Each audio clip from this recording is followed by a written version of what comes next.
Shield of Massachusetts, offering PPO and HMO Medicare Advantage plans with a broad network of doctors and hospitals. BlueCrossMA.com/go. You're listening to 89.7 WGBH HD1 Boston. Online at gbhnews.org. GBH News. What matters to you? I'm Jim Browdy, head on the 11 o'clock hour of BPR, not at the Boston Public Library. We'll open the lines to talk about what happened to the dinner party. Less than 4% of Americans hosted or attended a social event on an average weekend or holiday last year, partying alone. It's kind of a continuation of our bowling alone phenomenon, but we want to know who's still hosting dinner parties and why are they going out of style? Is it purely the cost of groceries, or are we all a little more likely to isolate ourselves from everyone else? Is this a concerning development to you? I'm Marjorie Egan. Then it's Marty Baron, former editor of the Washington Post and the Boston Globe, for this week's press play. Barry Weiss at CBS, media organizations en masse walking out of the Pentagon. It's all ahead, 11 o'clock hour at BPR, GBH, and NEPM.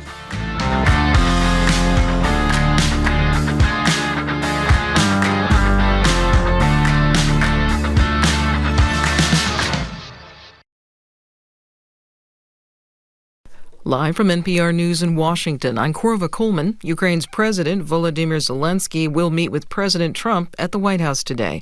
NPR's Hanna Palomarenko reports from Kyiv many Ukrainians remain skeptical about a possible ceasefire with Russia. In central Kyiv, law student Leila Alexandrina is following the news of Zelensky's visit to the U.S. She says Ukrainians won't agree to a truce if it's not fair to their country. Many people, she says, have lost their homes and loved ones and won't bend. She imagines a frozen conflict that would leave Ukraine vulnerable to future Russian attacks. Vice President J.D. Vance told Newsmax that he does not believe Russia and Ukraine are ready for peace. Hanna Palomarenko, NPR News, Kyiv. The admiral in charge of U.S. Southern Command will retire by year's end. NPR's Quill Lawrence reports the surprise move comes as the U.S. builds up its forces off the Venezuelan coast. Admiral Alvin Halsey is leaving after an unusually short tenure in charge of Southcom. On social media, Secretary of Defense Pete Hegseth announced Halsey would retire after 37 years in the military and praised what he called the admiral's unwavering commitment to mission, people, and nation. This comes as thousands of U.S. troops are deployed on ships near Venezuela, where the Trump administration has ordered a string of lethal strikes on small boats. The White House says the boats carried drugs. Critics say the strikes are illegal orders that amount to execution without trial. Admiral Halsey is black, and he joins about a dozen senior military leaders who have left this year, many of them black or female. Quill Lawrence, NPR News. Today is the deadline for the Trump administration to give a federal judge a list of all federal government employees who are being laid off. The federal judge has temporarily halted these layoffs. Unions for federal workers have sued the Trump administration. Starting in January, Californians with diabetes will be able to buy low-cost insulin directly from the state's own drug label. From member station KQED, April Demboski explains. The state will sell 5 packs of insulin pens for $55. That's a dramatic discount from current market prices, which can top $400. Governor Gavin Newsom says California is saving money by bypassing big pharma and its middlemen. And they have been gouging you for years and years and years. Actor Nikita Kalam-Harris has type 1 diabetes. She says cheaper insulin means people won't have to ration their supplies. Think of the mother who is deciding whether she is going to pay for groceries or her insulin. Next up, CalRx wants to tackle vaccines, asthma inhalers, and GLP-1s for weight loss. For NPR News, I'm April Demboski in San Francisco. On Wall Street, the Dow is up more than 60 points. You're listening to NPR. 888-897-9424, gbhnews.org. That is the number if you would like to contribute on the third day of our pledge drive. As you may know by now, the federal government has taken away the funding, the longstanding funding for public television, public radio, and so we are more dependent and more grateful than ever for the contributions from the time to contribute to this station and to contribute and just we like it when we're here and they say nice things about us in the comments too, Jim. So we'll take more of those nice things. That makes us feel really good. Here is the deal today, though. This is a great deal for $5 a month, and that is the Sustainer membership. And the people who do the budgets like that because it makes it easier to plan the budget. We have this really great gift. Too bad I'm not on. I don't think I'm on YouTube right now, so I could show it up and show you exactly what it is. But people can imagine. You describe it, and I'm sure they'll imagine. It's like Marty. kind of like a beanie hat, like a GBH fleece-lined knit hat that comes down over your head, covers your ears. It's an attractive it's called a hat. really. That's why it yeah, covers but your it's a head. flattering hat. It's a flattering hat. It looks good on people's heads. Almost everybody's heads look good in this hat. They do. And it's got a folding cuff, and it says GBH 897 logo embroidered in the back. You get that for $5 a month or $60 all at once. And I think it's worth it. Definitely worth it. You do. Yes, I bold. do. Thank you. 888-897-9424, gbhnews.org. You know what today is? You haven't said this. This is $5 Friday. $5 There's a Friday. name for this. $5 Friday. We have branded today. Well, you start. Then $5 Friday. Okay, $5 Friday. Thank you. 888-897-9424, gbhnews.org.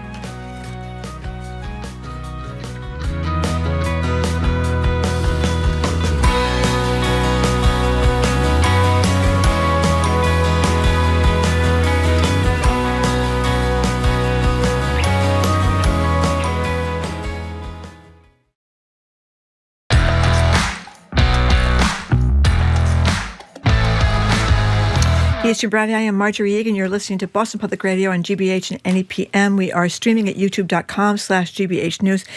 We are not at the Boston Public Library. We're hoping to get back there soon, but the Culture Show will be there today at 2 o'clock. And at 1 o'clock today, the newly announced interim Transportation Secretary, Philip Eng, is going to join us here. He, of course, runs the T, and he's. You can start sending your questions now by texting to 877-301-8970. And if you missed the news, Jim. by the way, let me just say, if you missed the news, he's still head of the T. So your questions can be about transportation in general, which he is running on an interim basis, Department of Transportation, or the T itself. So again, as Marty said, you can start texting your questions, 877-301-8970. We're going to continue, essentially, the conversation we had with Robert Putnam, the author of Bowling Alone a few weeks ago. We're starting today's show with another example of what ails our civil society. According to data from the Bureau of Labor Statistics, fewer than 4% of Americans, this is rather amazing to me, fewer than 4% of Americans hosted or attended a social event or on an average weekend or holiday last year. 20 years ago, in 2004, 40% did it. A factor of 10, 40% down to 4%.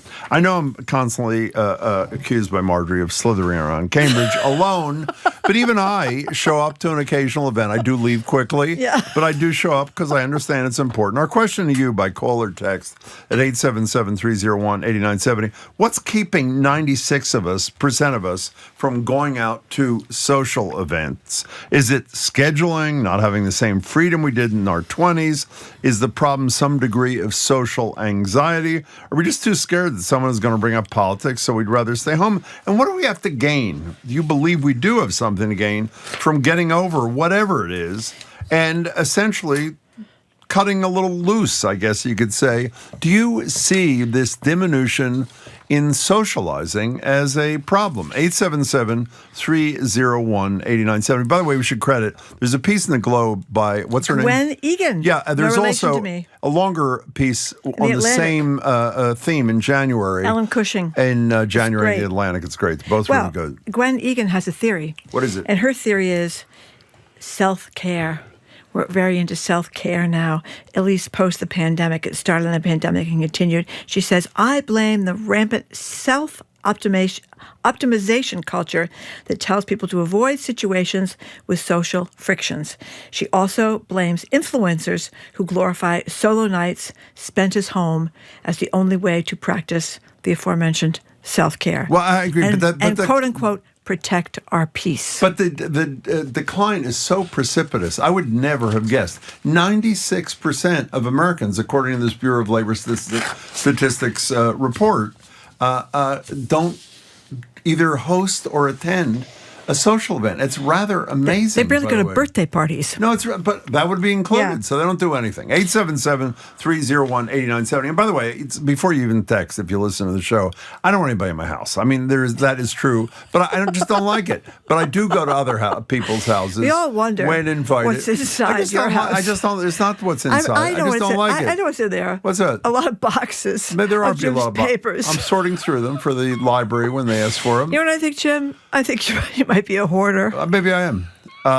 But regardless, they're important papers. But that's not the reason. I don't want to get into the reason. It doesn't matter. The facts are the facts. I'm not crazy about people coming to me.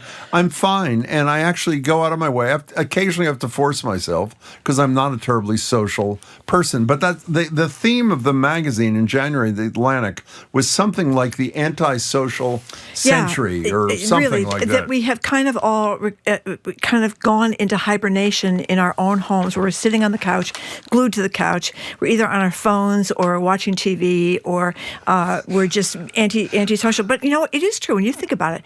How many dinner parties have you gone to lately? I mean, almost nobody has dinner parties anymore. One of the reasons nobody has dinner parties anymore because they're a lot of work and they're freaked out. Like I just realized I just invited somebody next month to come for dinner. You throw parties all the time. Well, I have a Christmas party. Well, and you throw other parties. I have a birthday party coming up. Well, those are called parties. Yeah, but those are other people are helping me with those, you know. So what? Well, I think there's an anxiety about cooking now. There's a lot of pressure. You just can't have goulash. You can't have people over for takeout. Why not? I just don't think that. Well, you can if it's a casual Or you thing. order a platter of stuff or have drinks or whatever it is. Charcuterie parties where you have a variety of charcuteries. That I can't even say the word. Yeah. That's where you have a bunch of those wooden platters and you put a bunch of stuff on it. They don't have to be wood, by the way. They can be like any platter. They can be china, even, Marjorie, or charcuterie board night. That's what you could have, Jim. But I think that there's anxiety and they're time consuming. And I think like a lot of things in the world today, everybody's working so much. I think that's part of it. Women particularly are working so much. Every generation, more and more women it's are ridiculous. working. They're all ridiculous reasons. But I think 4% it's too bad. Is essentially nobody. And I think we learned long before we were lucky enough to have Robert Putnam here a couple of weeks ago, we learned from the former Surgeon General. We have a loneliness epidemic in this country, and we're feeding that loneliness by just hanging out in our house and locking the door and not going anywhere. Okay, Charlene from Natick has a theory. I definitely go out, but last night, did go out last night, but I think the number one thing is social media and streaming services. We have access to hundreds of movies and TV shows under the circumstances politically right now. I'm crabby, and I don't think most people would want to hang around with me. So, I mean, and by the way, if we both agreed, which I know we did, with a basic thesis in Bob Putnam's book from 25 years ago about the dangerous impact of bowling and literally doing anything and everything alone, this is another element of the same problem. It feeds all of the crap that's infecting us, and it's a real problem. You know, this friend of mine, and I'm not going to, say, because I didn't say I was going to say it on the air, but a person that we both know, I'll tell you later, has people come over and hang around, and somebody's just talking about this. Tommy from Haverhill says, Jim's friends are all welcome to come hang around with me around my fire pit. I invite people all the time to cook out, hang out, but it seems people are never available, and that's a great point. You invite people that don't come.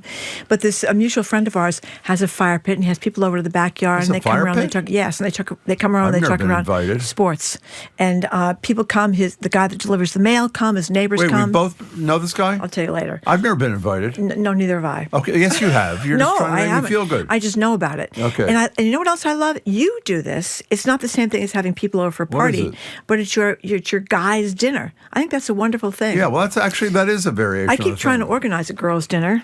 No one will come. No one will come. Okay, 877-301-8970. It's a nightmare to try to organize it. Okay, no, it's not. No, it's not. You put out a blast email and you pick a date. I mean, it's not a nightmare in the slightest. What are you talking about? Here are 4 possible dates. What are you talking about? Pick one. We tried to organize 4 people last week to get together. I mean, how many text messages did we have that organized that? Can I tell who's you? The only person who showed up on time? You. Me. By the way, Marjorie has been late for everything I've ever done with her in my whole life, and all the years I've known her.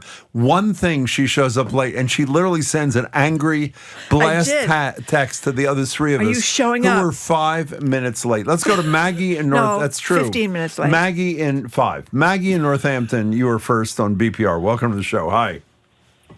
Hi, thanks for having me. I listen to you guys all the time. Thank you really, much. Really wonderful. Appreciate it. So I I used to be one 20 years ago who, when I was married, we would have dinner parties several times a year. We would have two or three other couples over. We planned the menu, and they'd say, "What could I bring?" And we always made sure they could bring something that kind of went with the meal.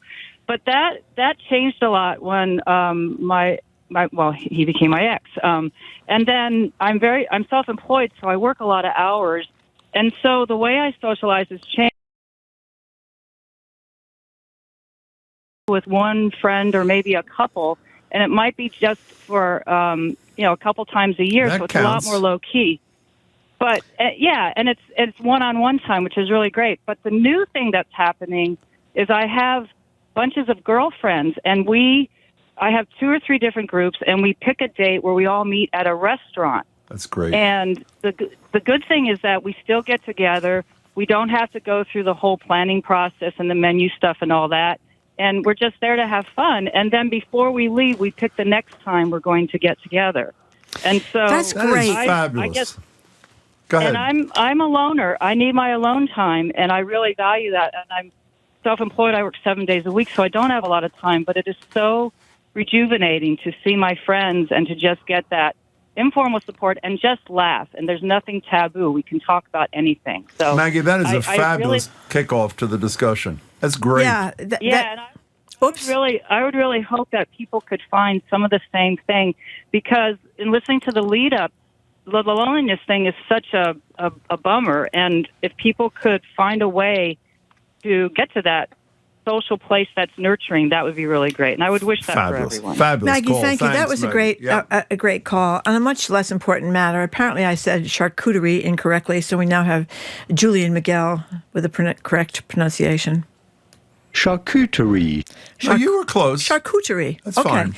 An anonymous text. This is a great one. Go ahead, read it. The anonymous texter says, I blame mocktails when no one drinks, socializing shrinks, and Ozempic, because lots of people who are on all those weight loss pills. Who can eat anything anymore, the person says. Well, we talked about that a few weeks ago. Yeah. If you have people in your family that are on these weight loss pills, they don't like to eat much of anything. So they eat less. I mean, that's ridiculous. By the way, an anonymous texter says, this is not ridiculous. I attended a wonderful party at Jared Bowen's house last week.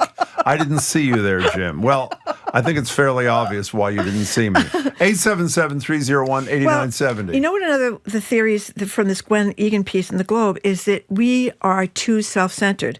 That we're always thinking about, our self-care, which word I really don't like. Self-care, and we're not thinking enough about what would make other people happy. We don't want to put ourselves out for other people. I think you're missing the point, too. I am? I think she clearly is. Self-care includes socializing. One of the ways to make yourself feel better is to spend time with other people. And as Maggie just said a minute ago, you know what the most important word in that great call was?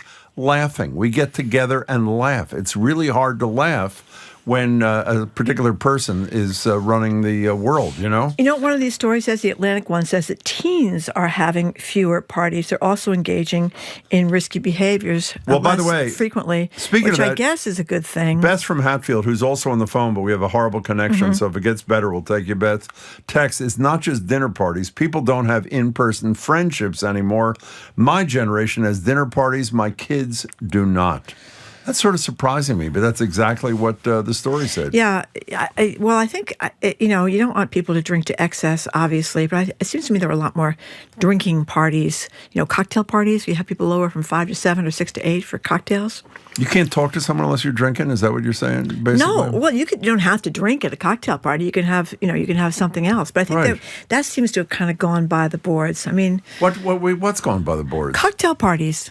I don't think so. Really? What was the last time you were invited to a cocktail party? Last night. I was actually at a huge cocktail party. Everybody asked for you. Okay. I don't get it. By the way, we just so you know that we're not the Scrooges you think we are. Every Christmas time, what do we say to one another on and off the air? Every Christmas? Yeah, every Christmas we say, Merry Christmas. Why are we the only media people in Boston that were invited to no Christmas parties by all the PR firms, all the media companies, all the everybody? And I come in and I say, did you get an invitation from the Globe? Had a party last night. Were you in? No. No. This PR firm once guests on our show. We're not invited to anything, so it's harder for us. They had a big retirement party the night we were at the place that I was mad I didn't know about that, by the way. We weren't invited to that And then either. they came to us. They came to the damn bar, and we weren't invited. We were at the Stockyard, if people with a couple of colleagues. Stockyard, the best martinis going are at the Stockyard. You I really just want put to it say away, that. too, let me we tell had you. some help. I had some help. Eden in West Roxbury, you are next on BPR. Hi there. Hi, how are you? Good, thank you. So, I am an introvert who actually really appreciates and enjoys being social, but an introvert nonetheless. So for me, I think what has happened is that the pandemic gave me permission to be the introvert that I'm inclined to be. And I felt kind of guilty for not hating the pandemic, even though horrible things resulted from it. For me personally, like it was just permission. And so I think now that is mostly done with, I really have to push myself to get out there, but I do realize how good it is for me and how much I love it when I'm doing it. And I also think that connection and socialization takes the edge off of fascism as well as anything does. And so I kind of made it's never too early for a New Year's resolution, right? So I've made it a point to get myself out of the house, to bring people into my house. I just renovated my kitchen. I'm having a kitchen warming party in a couple weeks. I accepted an invitation to go to a concert that I really had to kind of push myself. It's late at night. I'm old. I'm tired.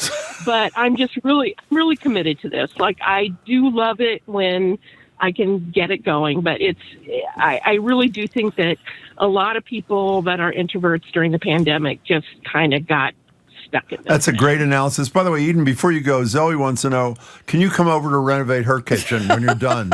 Is that a possibility? I didn't do it myself. Oh, okay. I paid big bucks to have it done. Yeah, kitchens I recommend it, but yeah. Thank you for the call. I so admire Eden because she took it upon herself. She knew what her limitations were in terms of socializing. And Marjorie's going to mock me, but this is true. Despite what I do for a living, I am really not comfortable going to, as you know, to social events, and it takes me a little while to warm up. Kind of, don't make a face. I'm not comfortable in those sort of settings. I'm just not. Yeah. And Eden is not. And she took the bull by the proverbial you-know-whats and did something about it. Okay, here's another one that says, an introvert, quit trying to bully me, Jim. I'm an introvert. I want to stay home with Detective Stabler and Law and Order. And we getting a lot of those. Here's another one. I'd rather stay home in my comfy pants with my dog. The week is exhausting enough as it is. Let me be. The weekends are my recharge time. And David from Lexington talks about how, he feels like he's overwhelmed as well. It's a function for him of priorities. He prioritizes his nuclear family. Time is people close to him. Time is valuable, and there's very little of it to go around. You can do both things. John Beverly does football parties. That's a good idea. Well, watch the game. Snacks and homemade chili, easy to prepare and good to see friends. Usually ends in 6 hours. Wow. Nina texts, Marjorie, I'll go out to dinner with you anytime. Jim, well, you can bowl alone. Let's go to more. Thank you, Nina. I'll be there. Maureen in a car. Welcome to the show. Hi. Hey, Jim. Hey, Marjorie. How are you? Excellent. This is like my favorite topic. My fiance and I just had my mom and dad and his mom and dad over for a dinner party, and I love cooking for people. Our house is an open house. I just heard you say somebody has football parties. Yeah. Every Sunday. We have a major every Sunday our doors are open. People come over from noon till 9 o'clock at night. They bring their kids. They bring their dogs. I cook all day. We are this is like my favorite thing to do. I made like a 4-course meal for our family the other night. But I have to say, it takes so much time and energy. It does. It does. Insane. Yeah. Did you say 9 hours? Did you say 9 hours? 9 hours. Our house is open. Yeah, our house is open, and all the time. And I'll have homemade. Oh, well, my fiance does a lot of. He'll like smoke meat on the grill, and I'll have all these charcuterie boards, like Marjorie was saying. It is. I have a huge smile on my face thinking about Maureen, by the way, I can't admire you more than I do. I'd rather be waterboarded than have a 9-hour event. Thank you for your fabulous call. You were listening to BPR. Time for a pledge break. Just here.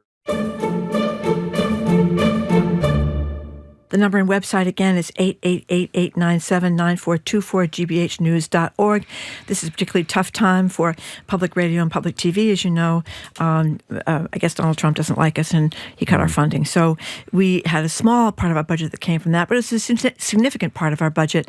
Now, however, we are really dependent on the generosity of the people who listen to this station. And you know something, Jim? One of the best things about these pledge drives, we get very nice comments from people. I know, it's shocking. That make me feel really good. Listen to this one. Jules from Taunton, love listening to J&M for sane and sometimes insane banter. Keep it up, guys. I think that person has captured it. Sometimes sane, sometimes insane. Donald from Woburn says, I'm doubling my monthly donation to make up for the federal funding. Oh, that's incredible. And then we have Margaret from Plymouth says, we have been listening to Jim and Margie for more than 12 years. Love the banter and laughter. It gets us through these crazy times. They have the best guests. We always learn something. So you know what's amazing? I'm very flattered by that. None of the comments today, yet, actually, it's early. None of the comments today have said, love Marjorie, and there's Jim, too. There's none of those at all today. Maybe they edited those out. You know what's also incredible? We couldn't have insane banter without you, Jim. That's a very good banter is a two-way thing. Do you remember when we had Trump on the show in 2016 in the New Hampshire primary? His opening words, remember what they were? He said he was honored. It was an honor to be with you. So what happened? Is it something we said? Or in any case, as you know, as Marjorie, there was that $1 billion plus rescission package. All federal funding for public broadcasting, radio and TV, as Marjorie said, disappeared. So here's your opportunity in a small or large way to help fill that hole. We've never had this before. This is called $5 Friday. Do you know that? $5 Friday. $5 Friday. And you can join as a sustaining member for just $5 a month. And this is one of the better gifts in my estimation. Marjorie's holding it up even though none of you can see it. The fleece line Hold beanie. it up so I can describe it. It is a fleece line gray beanie, and on it says emblazoned. What's that called when it rises? You can... Relief.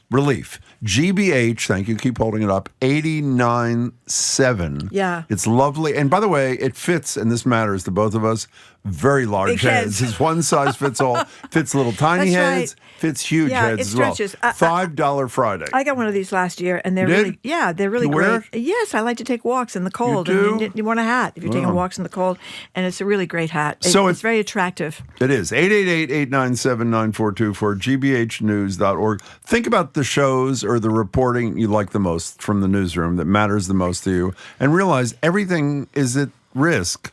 Unless you guys step up to the plate. You've done it masterfully and generously in the past, and as Marjorie said, we need it even more now because of Donald Trump and his minions. $5 Friday, $5 a month, become a sustaining member and get this fabulous, this is a really good thank you gift or enticement, whatever Marjorie calls it. 888-897-9424. gbhnews.org. We really want to thank the people who took the time to contribute because, as I said, we depend now on the generosity. And we really appreciate the time that people took to write these nice comments because, it's nice to hear nice things about yourself. Makes me feel validated, Jim. That's beautiful. 888-897-9424, gbhnews.org.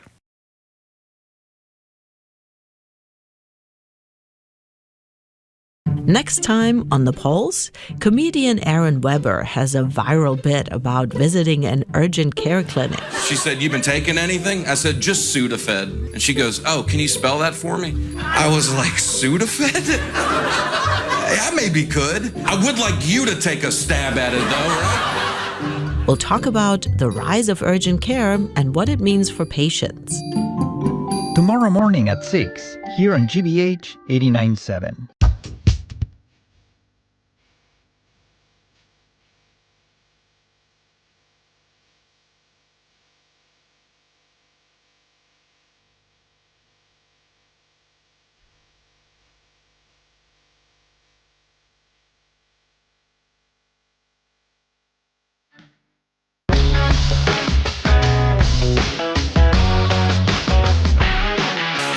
Welcome back to BPR and GBH and NEPM. Jim Browdy and Marjorie Egan. We're streaming at youtube.com/GBH News. Mayor Wu joins us a week from Tuesday.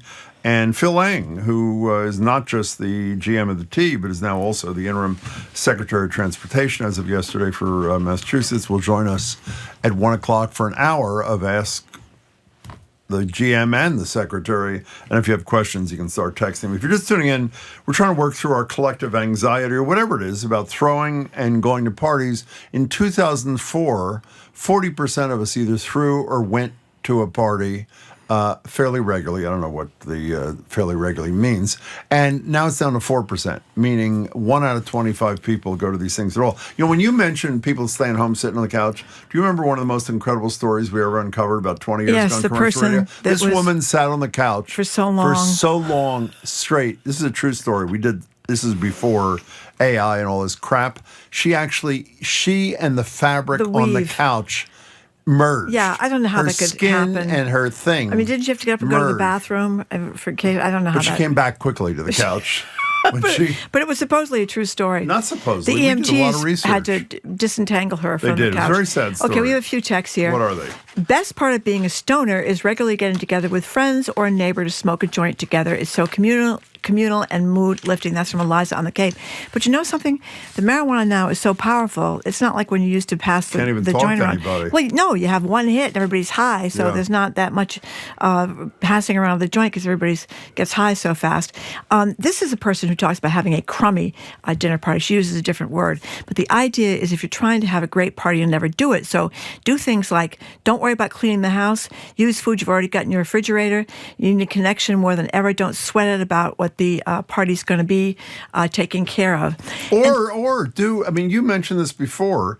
I do, like 3 times a year, I go out with 4 other guys who I mentioned pretty well. That. Yeah. I know, I'm saying. It's good. So the answer is, rather than worried about cooking the food and who's gluten-free and who's a vegan, else. Go somewhere that you can afford, and it's really fun. And here's one more really good one. This is from an anonymous texter. I'm a 40-year-old mom of 3 young kids, always tired and cranky, but I have awesome friends. We regularly do girls' dinner and get our kids together. I'm hosting a Halloween party at my place for the kids tomorrow. I hate myself for hosting in the lead up to the parties, but then during the party, I don't want it to end. Afterward, I'm happy we did it. Love making those memories with my friends and our kids. Ton of work and stress, but it's all worth it. Well, on that note, we haven't told this story here. We've told it before. Every event Marjorie and I have done jointly in our whole lives together, what have I done on the way away? I've called you and said what? When we are on the way? Any event we've gone to, yeah.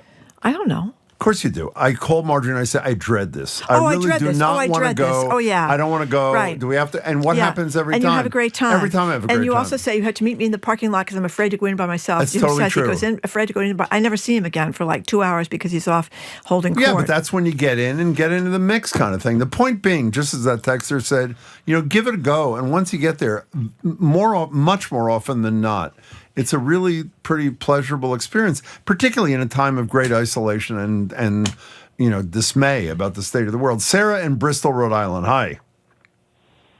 Hi. Hi. So I'm just piggybacking on the football party thing. Yeah. I love the idea of a football party, but we never have anyone over for football because I know they're not as big a fans as we are. And so the rule would be there's no talking during the game. Oh. The purpose. That is... That does inhibit. That's not much fun. Well, actually, Sarah. I'm not sure. I mean, you're being together, so I would say go for it anyway. Sarah, thank you for the call. By the way, you were listening to BPR, and it's time for a pledge break. Okay, it's fall pledge. This is what day is this? Day three. Day three. And there's actually I don't think we've ever done this before. It is Friday.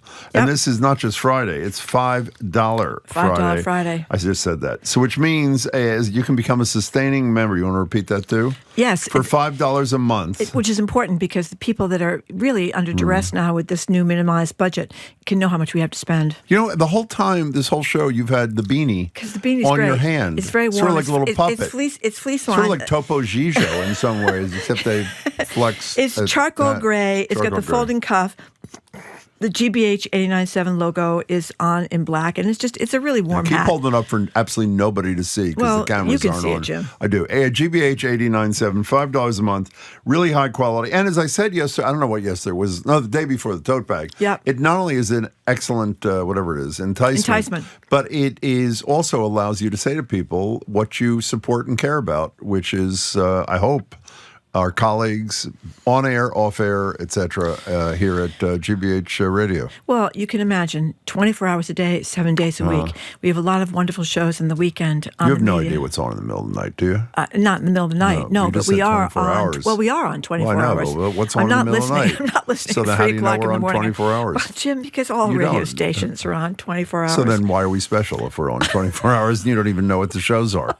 And you're marketing them. All right, tonight I'll be up at 2 o'clock in the morning so I can report. I hope you will. Back. Thank you. But we do have a lot of great shows on the weekend too. I mentioned On the Media because it's one of my favorites. It's a wonderful show.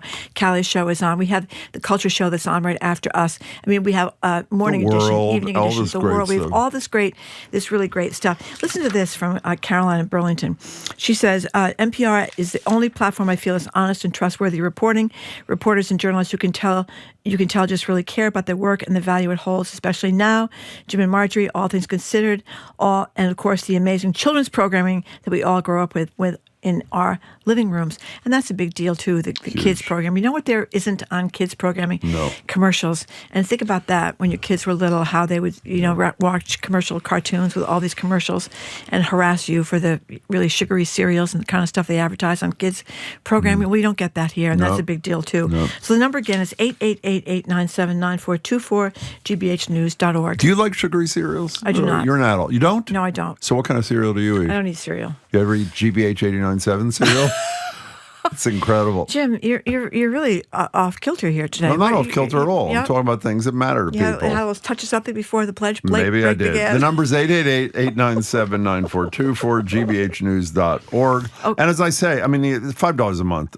Almost nobody can not afford to use the double negative. But if you can't, you only give $5 once, do it to show you care about what our colleagues do at this place and to invest literally and figuratively in our future. The number's 888-897-9424. gbhnews.org. I was just going to say, fleece-lined knit It's hat. actually very nice. It's getting cold, It's very getting nice. dark soon. 888-897-9424, gbhnews.org.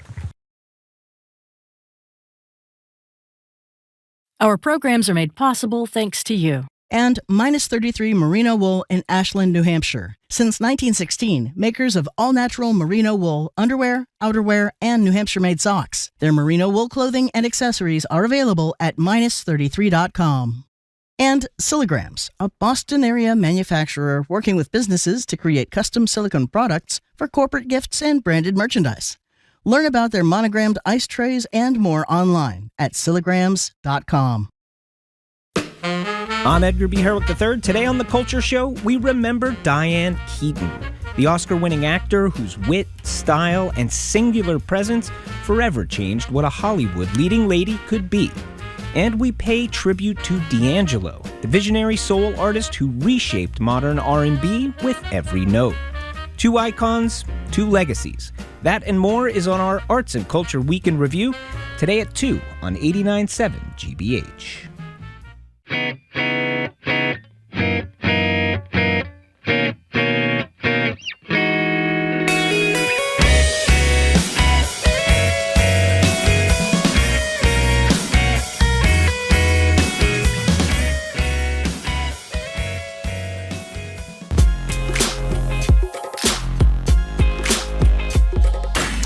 Welcome back to BPR and GBH and NEPM. Marjorie Egan, Jim Browdy. We are not at the library, our apologies, but we are streaming at youtube.com/GBH News. Phil Eng, who 2 days ago was just the GM of the T, now he is the GM of the T and the Interim Secretary of Transportation, will join us for an hour to take your questions from 1 to 2, and Mayor Wu is with us for an hour, hopefully at the library on the 28th. Here for our Friday media analysis segment, Press Play. We're joined on Zoom by Pulitzer Prize-winning journalist, former editor of the Globe and Boston Globe, and the Washington Post, Marty Baron. Marty, it's good to see you. Thanks for joining us. Good to see you. Good to be with you. Yeah, thank you very much, Marty, for being with us. So we wanted to ask, there seems to be an effort to crush the freedom of the press going on in the United States now with the Trump administration. How do you think we're doing, the legacy media in general is doing, standing up to this? Pretty well, actually. I mean, I think in terms of, with some exceptions, I should say, notable exceptions, I think the frontline journalists are doing a really great job. Every day there's another revelatory story about what's happening in this administration. They're doing what they should, which is getting behind the curtain and going beneath the surface. A lot of investigative reporting and all of that. My big concern is really, I think, a real point of vulnerability, and that is ownership. Particularly owners who have other commercial interests. And so we've seen various companies yielding to, and individuals yielding to the administration, notably Disney in the case of ABC, and now most recently Paramount/Skydance in the case of CBS. And so I have a deep concern about that and what that might mean. You would include your former boss, would you not? Too at the Washington Post? Yeah, and I have. I've been very public about that too. I should say that the newsroom there continues to do great work every single day. There are a lot of scoops, great coverage of the Defense Department in particular. I think the issue is really the actions of the owner of Jeff Bezos in terms of cozying up to Trump, and then changes in the opinion section where they've essentially and disturbingly, I think, purged all columnists who are left of center, and editorials that have gone in a direction that I think is I think is concerning in that it gives Trump way too much slack on a lot of different fronts. Can we talk about trust for a second? You know probably much better than I that all these polls show trust in the media, whatever the media means to people, is down pretty dramatically.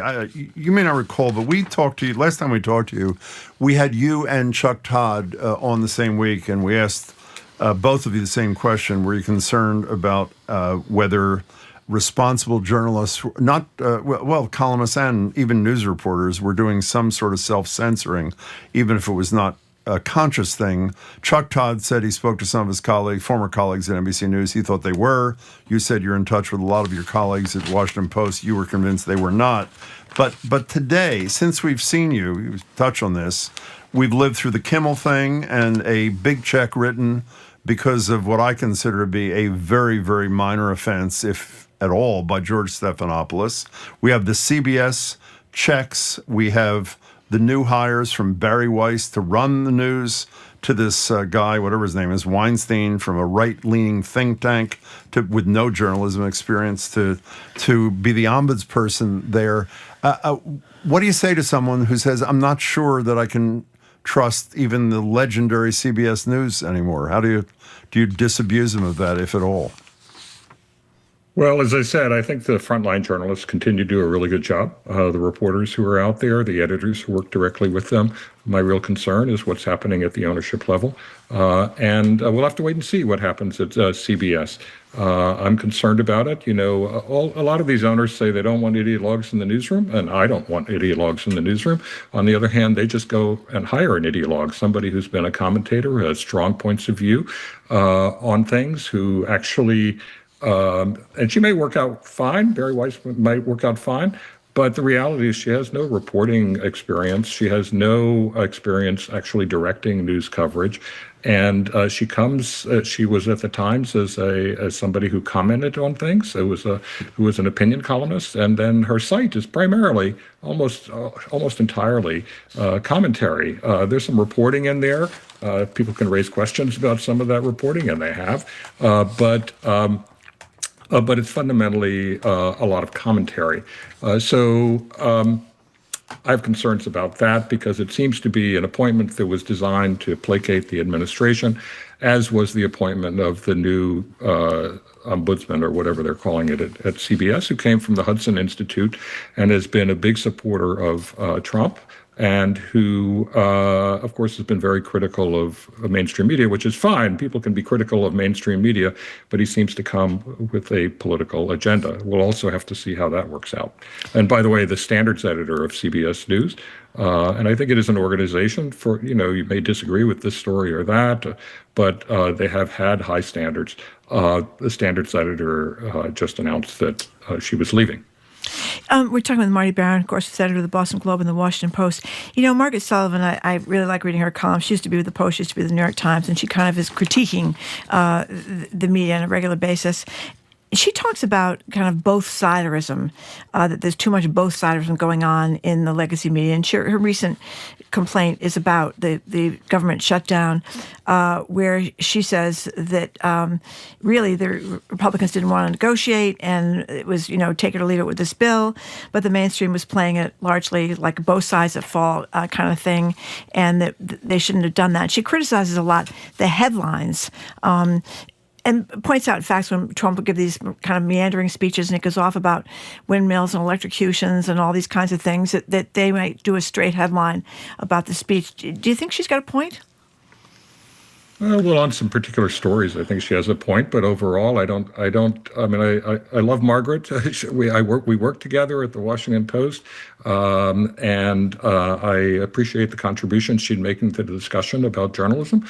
But I think that she is exaggerating really what's happening here.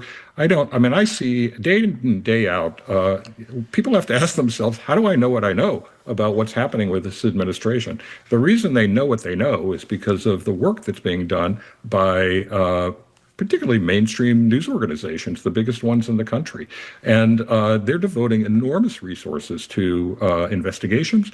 And generally, almost entirely, they're the ones who are revealing what's really happening. And so you may want to criticize a headline here, or that they didn't have a story there, or they should have used this word instead of that word. But the bigger picture is that day in and day out, journalists from mainstream news organizations, the ones that seem to come in for all the criticism that from people like Margaret, they're doing the hard work of producing the information that is informing the public debate. Marty, can we go back to what you said in the beginning when we're talking to Marty Baron, former editor of the Washington Post, Boston Globe, many more things too. You mentioned your concern, a great concern about corporate ownership. Is there do you have a fix for this, or is it inevitable? This is the way it's gone. Well, there are only so many different types of ownership, and none of them is perfect for that matter. When I got into the business, these were all publicly held companies. Most of them were publicly held companies. They were sharply criticized for being way too short-term oriented, trying to drive the stock price up, get dividends up, and not investing in the future of their companies, and that was true. You take wealthy people such as Jeff Bezos, Mark Benioff at Time, Patrick Soon-Shiong at the Los Angeles Times. John Henry's not a poor guy, too, locally. John Henry, he's up there. They have their other commercial interests as well, and there's a deep concern, an understandable concern, that those interests will be prioritized over the interests of the news organization. Then you have private equity and things like hedge funds. That's a disaster. They treat these media organizations as annuities. They try to extract as much cash as quickly as possible from them, and they do not particularly care about the long-term future of those news organizations. Maybe don't care at all. Then, a lot of people point to nonprofits, and I have been part of helping. I'm on the board of the Knight Foundation, which has been really at the forefront of trying to develop that sector of our profession and our industry. And there's a lot of good work being done there, and there's some promise there. But look, it's yet to be proven that that's a long-term sustainable model. We know that there are communities throughout this country who simply do not offer the kind of philanthropic support. We see that in the case of, for example, of public media right now, where public media is in a lot of communities where there is no philanthropic base that can support them. And on top of that, in nonprofits, when they're looking for money, guess who they go to? They go to foundations that have particular interests, causes that they're pushing, and they go to wealthy individuals. So there's a built-in conflict there as well. I always say, focus on the work that they're actually doing, and not necessarily on the ownership. Take a look at the work and judge the work for what it is. Well, the Washington Post, which you used to run, I thought did a great story about the reporters leaving the Pentagon the other day the new rules set up by Pete Hegseth, who runs the Pentagon. They talked about television networks tearing down their broadcast booths, taking out all the technical gear and sound-proofing equipment. Reporters who had been there for a long time, some of them crying and shedding tears. Meanwhile, the admirals and the generals that they ran into in the hallways were giving them hugs and thanking them for all the reporting they did. That's a long way of getting to. What do you think about the Pentagon, Hegseth, trying to basically make it impossible for them to, or almost criminalize reporters reporting things that weren't authorized? Well, I'm certainly glad that the media is standing together on this, with a few exceptions. The exceptions are a few, I would say, relatively small and somewhat marginal news organizations, and those that have really been mouthpieces and microphones just for the administration. I think that my own opinion is that they essentially amount to propaganda outlets for the administration, those few that did sign it. So the ones in the United States. The rest, I think it's great that they're standing up to this administration. What the administration was asking us to sign, a 21-page document full of legalese, was appalling. It basically said, to boil it down, it basically said, you're not allowed to ask any questions about anything that we haven't released. That's essentially what it amounts to. And if you do, you're encouraging members of the administration, members of the Pentagon, people in the Pentagon, to violate the law. And as such, you may pose a national security risk. And so they're jeopardizing their own position, their legal position, by signing that agreement. And also, they're basically violating the very spirit of the First Amendment and the need for journalists to ask questions about what's actually happening in the administration, what's happening in the Pentagon that isn't being publicly released. They're asking journalists to become either stenographers or, at worst, propagandists. By the way, just to fill in a blank there, I assume most people know this. Fox News was actually one of the organizations that left. Organizations like One American Network, is it One American Network? OAN, whatever it stands for, is state. Marty, staying with that, standing up, to use your expression, when I watch occasionally they're on the air while we're on the air, but I watch whatever I can from the night, Donald Trump's press availability. His MO is, I can't think of one press availability I've seen where he didn't go out of his way to gratuitously personally attack one of the reporters asking a question. More often than not, it's a woman or a person of color. But these very personal, very, I think, low-rent attacks. Yeah, you're a disgrace. You're a terrible reporter. Right, or it's a stupid question, or just demeaning, horrible things. Why isn't there solidarity there? occasionally, whatever question that reporter who he wouldn't recognize was going to ask is asked by somebody else in solidarity. But why should reporters have to submit themselves and their colleagues to that sort of abusive behavior and just stand there and then just shout another question at Mr. President? Shouldn't there be some sort of collective standing together there? Well, I think they should. The way it should stand together is if somebody asked a very good question, the next person should ask the same question over again, and make sure that he actually answers it and understands that he's going to be asked the same question if he tries to avoid it simply by denigrating the person who asked it. Look, this is a person who loves to punch down. He's doing everything he possibly can to undermine an independent and free press in this country, destroy their credibility with the public, destroy their economic sustainability, destroy their legal position in every way possible. He's challenging that. So he's fighting on all fronts. I think we have to maintain our professional standards. I don't think we earn any points with the public if we behave like combatants in these situations. But I think in a very professional way, we can just follow up with the very same question. How about leave? How about not be a combatant? How about leave when it turns out that there's abusive behavior directed at some of your colleagues? I don't know exactly what that accomplishes by leaving and they say goodbye, then you don't want to be here, we won't see you again. And I'm not sure. It's better to stay there and ask questions than it is to just walk out the door. I don't think that it helps to engage in performative behavior. What I think is important is to make sure that we continue doing our jobs and doing it professionally, and that means asking the questions of the president that deserve to be asked. Yeah, by the way, we all should have mentioned, in addition to Marty Baron's former jobs, he wrote a spectacular book a couple of years ago, Collision of Power, Trump, Bezos, and the Washington Post. Can you do a Nostradamus thing for a second? Fast forward. Let's assume that there are 3 more years of this, and let's assume that the House stays Republican, and even if it doesn't, where do you see Trump's assault and bullying of the press leading us at the end of his second term? I think it's going to get worse and worse, I'm sad to say. He is not done with the press by any means.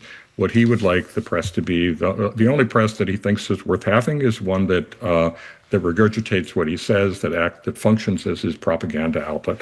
The rest of it he calls fake news, which is, of course, total nonsense. But I think he will, I really believe that he is going to prosecute journalists.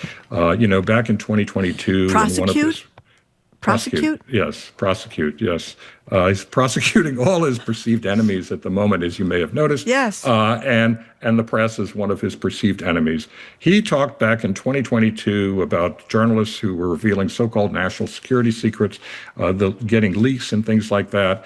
And during one of his rallies, he said that he hoped to prosecute them, to put them in jail. Where in jail, he said they would meet their spouse, as he put it, and be happy then to reveal their sources. Now, of course, by meeting their spouse, he meant that they would be sexually assaulted. And the reaction to that, of course, was laughter, applause, and cheers. It was a loathsome thing to say, but it revealed his mentality. And during this administration, the Justice Department, under Pam Bondi, has eliminated all of the guardrails on what the Justice Department could do with regard to subpoenaing emails and phone calls and whatever else they can get their hands on from journalists. There was a set of guidelines that was in place at the Justice Department, and very quickly in this administration, they set those aside. They said they wouldn't abide by them, and what that means is that they're laying the groundwork for prosecuting journalists. I would not be surprised if they're already collecting as much information as they possibly can, and looking for an opportunity to bring charges under the Espionage Act of 1917, which is what they're prosecuting John Bolton for. So I think we can expect that, and I think that most news organizations that are dealing in national security matters are preparing for that. And if your prediction is to come true, what's your expectation as to what those corporate owners direct their underlings to do to avoid that kind of reaction from Donald Trump? Well, look, my hope is that they will allow them to publish information, even classified information that is really in the national interest. I mean, the government has gone way overboard in terms of classifying documents and declares everything to be a national security secret. And of course, there's a lot that the public really should know about what its government is doing. We did that at the Post when we and The Guardian published the revelations of Edward Snowden. That happened during the Obama administration, and they, of course, did not prosecute us. But I could imagine that if that were to occur in the Trump administration, they probably would prosecute the journalists involved. And so my hope is that the owners will stand by them. Whether that's my expectation or not, I don't know. I mean, I think we'll have to see. But that's going to be the single biggest test, I think, of the owners as to whether they're going to stand by their reporters on this. They have to. If they don't, by the way, there are going to be revolutions within those newsrooms about not standing behind their journalists. But the first test will not just be standing behind them if they're prosecuted. The first test will be whether they actually publish the information. And I think that'll be something really interesting to watch as to whether these owners are willing to publish that information. When I was at the Post, when we were when we had the information that Edward Snowden had provided, I, of course, told my publisher, she told the principal owner, Don Graham, and they said, do what you think is right. And that's what I wanted to hear. And so we did publish. But whether the owner will do that today, I think we're going to have to wait and see. We only have 10 seconds left. Are you as calm on the inside as you are on the outside, Marty? Tell the truth. No, actually, no. Okay, good. It's all a facade. It's all a facade. Good, because we're all having really a glad to hear nervous that. breakdown over here. Marty, it's really good to talk to you. Thanks for your time. Thank you. Thanks so much. Thank you very much. Thank you. We've been speaking with Pulitzer Prize-winning journalist, former editor of the Washington Post and Boston Globe, Marty Baron. He has joined us for this week's edition of Press Play. After the noon news, we're going to be talking to Sue O'Connell, our media maven. Stephen Miller has sold his house, Jim. Apparently, there were some people putting chalk writings on his sidewalks that he didn't like. The house had 6 bedrooms and 5.5 baths. Maybe it was 5 bedrooms and 6.5 baths. Anyway, a big house. Listen to Egan and Browdy on BPR, GBH, and NEPM, streaming at youtube.com/GBH News.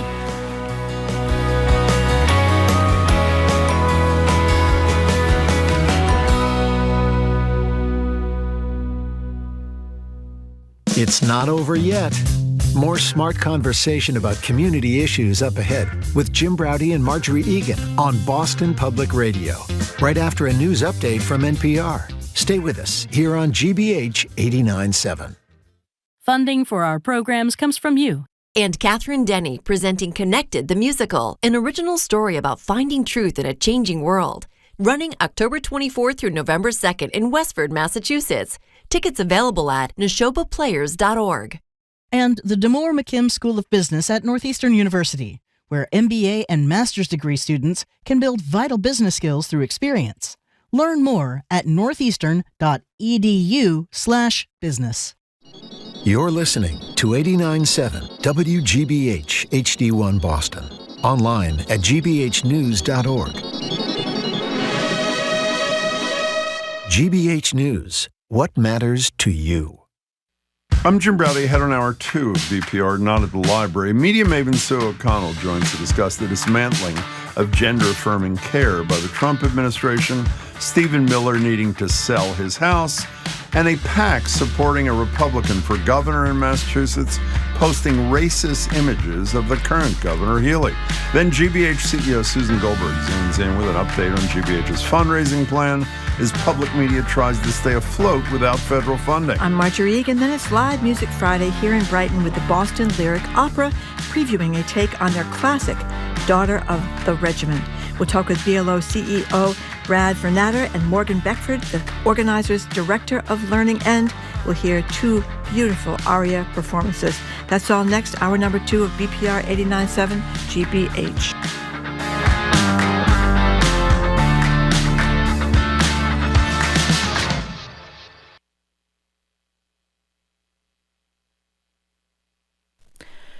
Live from NPR News, I'm Lakshmi Singh. Former National Security Advisor John Bolton is pleading not guilty to all 18 charges of an indictment related to the mishandling of classified information. He entered his plea this morning before Chief Magistrate Judge Timothy Sullivan in federal court in Maryland. Bolton accuses President Trump, for whom he worked in his first term, of weaponizing the Justice Department to retaliate against his most prominent political critics. Hundreds of No Kings demonstrations are planned across the U.S. this weekend to declare that President Trump is not a king and his rule is not absolute.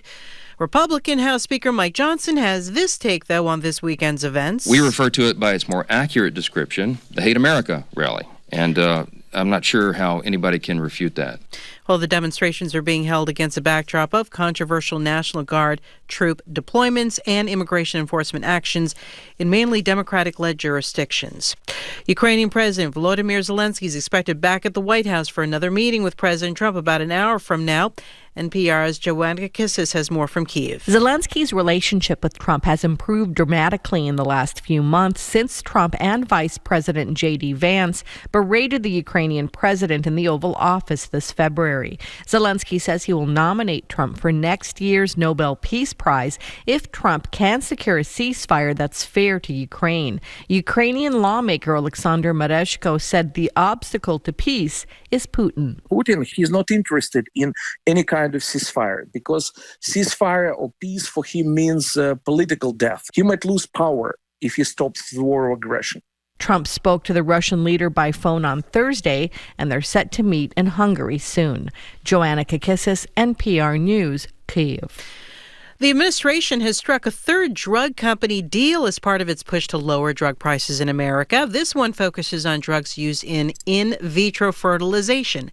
More from NPR's Sydney Lepkin. President Trump announced drug maker EMD Serono has agreed to lower prices for its fertility drugs like Gonal-F, sold directly to patients not using their insurance. All told, the company's IVF drugs will be offered at an 84% discount. But the deal doesn't include EMD Serono's other drugs for things like cancer and multiple sclerosis. The announcement is part of the president's push to bring U.S. drug prices in line with those paid in other countries, an effort he calls most favored nation pricing. And it follows his campaign promise to make IVF more affordable. A typical IVF cycle can cost as much as $30,000, and while drugs are part of that, they aren't the majority of the total cost. For its part, EMD Serono will get an expedited FDA review of a new drug and relief from certain tariffs. Sydney Lepkin, NPR News. The Dow is up nearly 100 points. You're listening to NPR. Good afternoon. With the latest from the GBH Newsroom, I'm Henry Santoro. Members of 3 Harvard unions posted hundreds of Black Lives Matter posters across campus yesterday to protest the university's decision to remove a sign bearing the same message from 2 professors' office windows this past summer. The Crimson reports the demonstration, led by Harvard's undergrad, grad, and non-tenure track faculty unions, comes as all 3 groups are deadlocked in contract negotiations with the university. Most of the posters, which were taped to dorm walls, faculty office windows, and public bulletin boards, bore the phrase Black Lives Matter in black lettering. However, some were more direct in their criticisms of Harvard, suggesting the original removal of the banner was part of a campus-wide rollback of diversity, equity, and inclusion initiatives on campus, and urging affiliates to display the sign in public places. If you find yourself on Nantucket tomorrow, keep in mind downtown Nantucket will be the site of a No Kings protest against President Donald Trump's administration. The Current reports that organizers have secured a permit to close Main Street on Nantucket from noon to 3:30 for the event. Protest is being organized by Indivisible Nantucket, the local chapter of the national organization Indivisible. The sidewalks and the shops will be open during the protest, so if you're looking for a new pair of Nantucket Reds, well, you'll be able to buy them. In sports, playoff baseball, Toronto at Seattle, Milwaukee at the Dodgers. Pretty good college hockey game tonight. It's at the Agganis with BU hosting Michigan State. This is GBH News. Support for NPR comes from NPR stations. Other contributors include Fisher Investments. As a fiduciary, Fisher Investments is obligated to act in their client's best interest. Learn more at FisherInvestments.com. Investing in securities involves the risk of loss. This is NPR.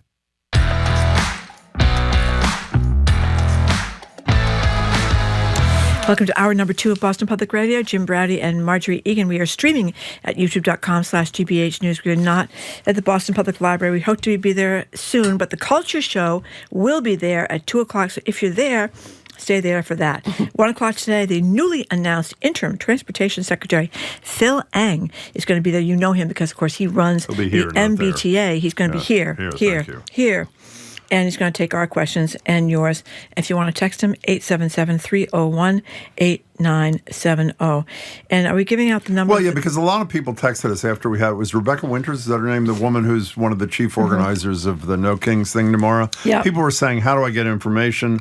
For the Boston end, it's Mass 5051, 5050.1.org, and beyond that, beyond just Boston, is mobilize.us. Yeah. We're joined now in studio. If you look at Boston Rally, it will come up. We're joined now, well, a lot of people are not going to do Boston. That's the point of the mobilize.us. In any case, we're joined now in Studio 3 by our favorite local woman. That's media maven Sue O'Connell. I'm just laughing at Marjorie's face. Well, I mean, it's true, you know? That's why I'm not looking at her. Yeah, she's co-publisher. But they have the other rallies on there, too, is my point. No, they don't. Okay. Do they? Do they? Yeah. Okay, fine.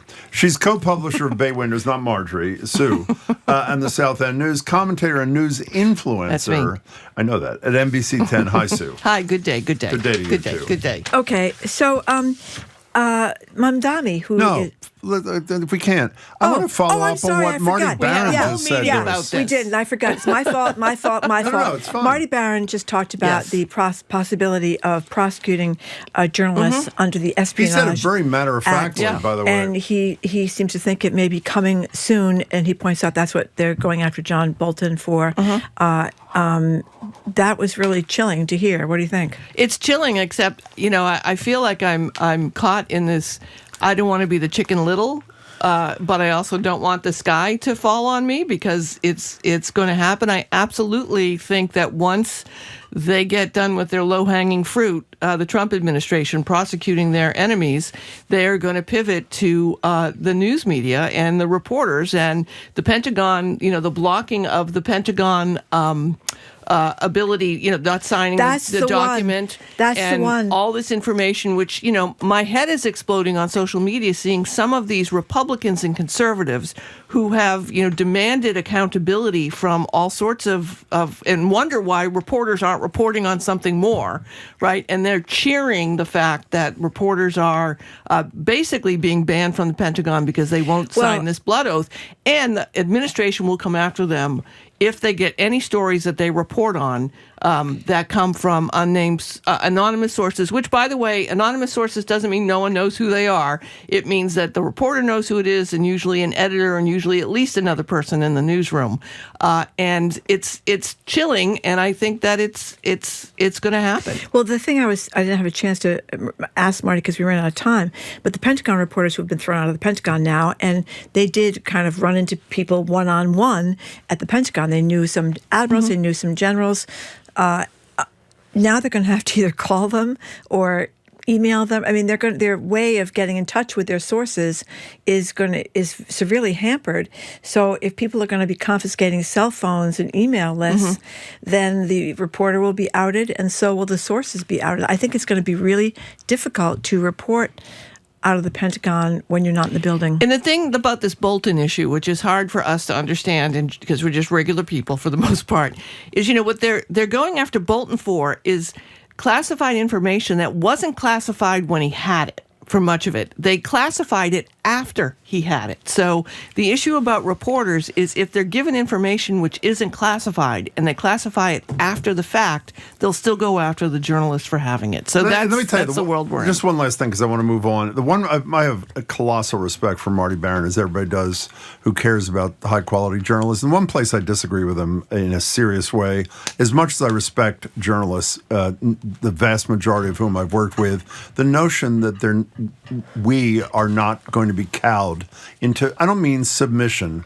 but maybe deciding. I mean, I mentioned this before. When Ruth Marcus left the Washington Post, she had the decency and courage to write in the New Yorker that she muted her criticism in one piece of her boss Bezos and another piece of Trump. Now, if Ruth Marcus is doing that, don't tell me a young reporter who's worried about her job, who is otherwise a totally principled person, is not going to say, well, maybe I'll leave this one fact out of the piece because I don't want to aggravate my boss because he's worried about Trump. And it's just, and by the way, the last thing is when they prosecute one person, I don't want to see one text from a listener who says, well, the journalist will win. Yeah, the journalist will win after 2.5 years in court, $1 million on lawyers, and the next journalist worried, I don't want to be a defendant in that next case. It's a nightmare. In any case, we're talking to Sue O'Connell. Sue, Marjorie, every single day, it's driving me nuts, every day trashes the spokespeople for the Democratic Party. And by the way, I tend to agree with her, but every day. They're bad messengers. And then on the other hand, and not only are they bad messengers, other than Pete Buttigieg, I can't think of it, and Gavin Newsom maybe, the notion that a Democrat would actually go into Fox News, it's almost like they're going to get shot if they go there. Mom Donnie went the other day, and in my opinion, showed exactly how to handle. Here he is on Fox News.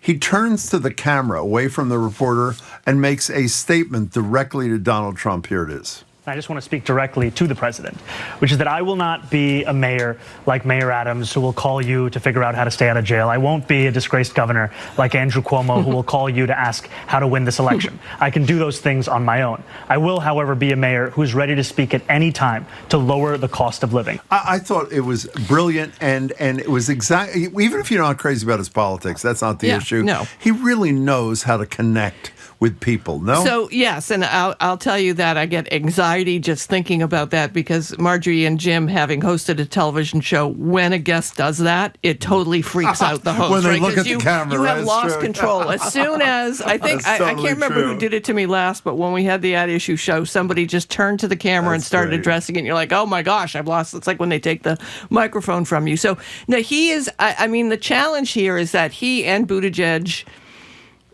that's probably it, are exceptionally talented. Very at talented. This. And the issue is not the A level, and his message is correct. I mean, I think that he's able to both differentiate himself from the other candidates and show he's willing to stand up to the president, which I think New Yorkers, especially New Yorkers who know Donald Trump, are okay with that. But we have to find the B level people. We have to find people, that to be Democratic spokespeople, they do at least, who are actually able to not be as great as Buttigieg and him, but be able to deliver the message in a compelling way. Chuck Todd was talking about governors, and I think he's right. Yep. There are many more governors. I know you said you didn't think Pritzker was that effective. I think he's been pretty effective. I think that little Boy Scout Andy Beshear down from Kentucky is pretty effective. Wes Moore from Maryland is effective. There's a lot of talented governors, but it's so depressing to me that Democrats don't realize how poorly their messengers in Jeffries Marjorie, and Schumer are doing. They lost the union vote in endorsement. They've lost working class voters. I mean, this is not like it just happened. This has been going on for years and years and years. And, you can dissect all the millions of reasons it's happened. But now this is where we are. And if the Democrats want to win in the midterms, they're going to have to step out and figure it out. Can I be clear before we take a break? I'm not just saying, oh boy, they have the ability to go on Fox News. It's just emblematic of their ability to communicate in any forum and connect it's the an ability people. to identify talent and get the talent at the front of the line instead of having, we have to wait in line for certain people, or we have to have Chuck Schumer because he's the big wheel in the Senate. It's like, people won't like this when I say it, but Hillary Clinton was the most unpopular candidate they've ever run, except for Donald Trump. Same election, and not to realize that was an incredible error. But then you look at AOC and Bernie Sanders, who I think are also doing an exceptional job. The town meeting they did on CNN, where someone asked them a question about elections, and they both pushed back and said, "We're not here talking about politics and elections. We're talking about policy." And I think that they're connecting in a way that. Well, can I accept, if I may? I watched that, and while I generally totally agree with you about both.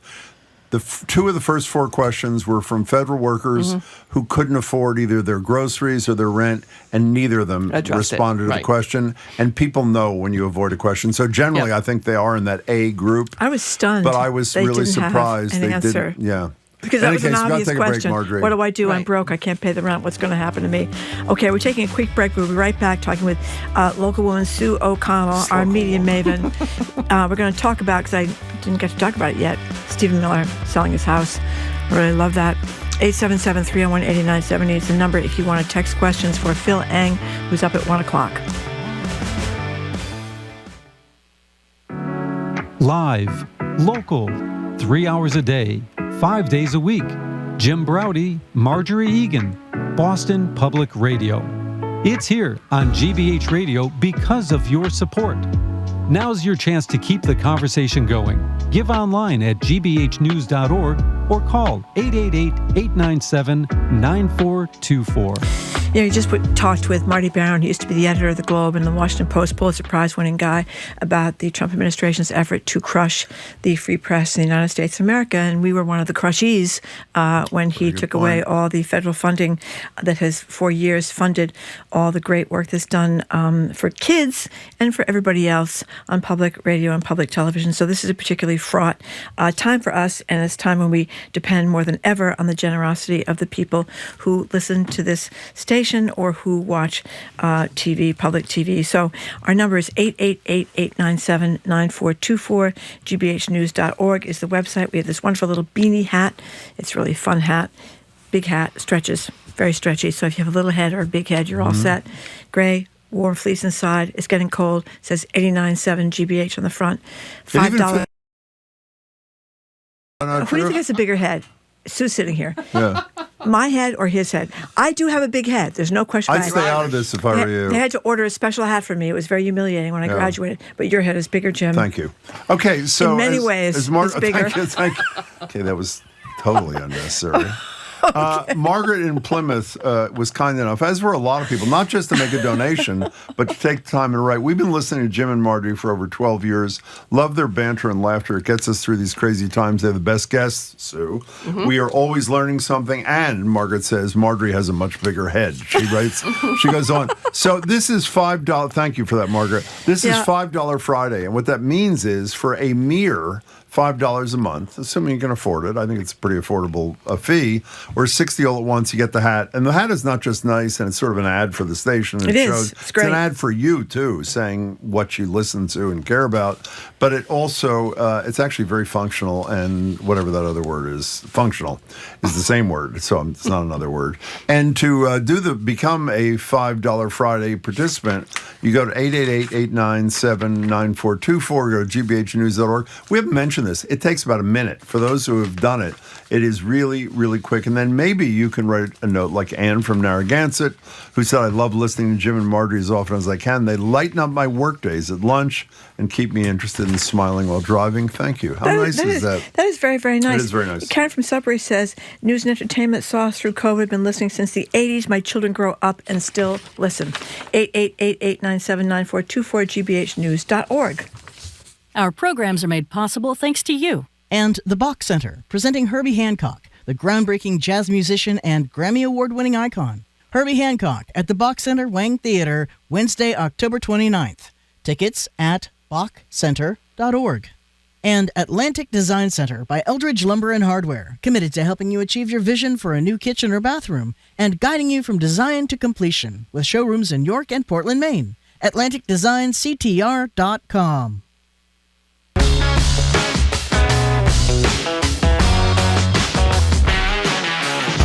Welcome back to Boston Public Radio. Marjorie and Jim Browdy. We're continuing our discussion with NBC 10 Boston Sue O'Connell. Before you start, Marjorie, the headline now on CNN is Trump says this may not be the right time for Russian sanctions. Here's the deal. He's all in the Ukrainian camp.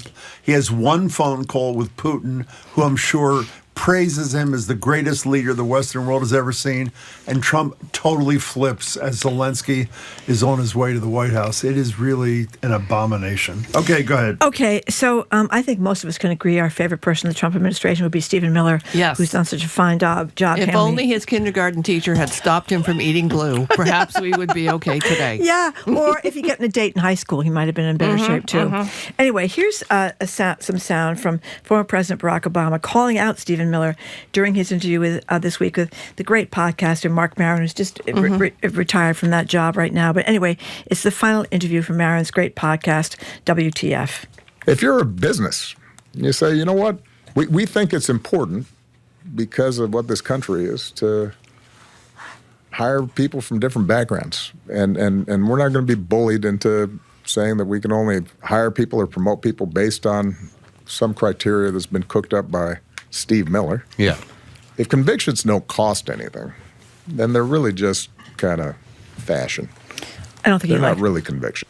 I don't think he'd like Stephen Miller either. I love that he dropped his name in there, too. I thought that was great. Well, I find him odious, as many people do. But anyway, I was happy to see that people have gone down to his house and put chalk writings on the sidewalk in front of his house. Nothing terrible about democracy dying or bad things he's done about immigration. immigration. Miller's house, not Obama. In Miller's house, that's right.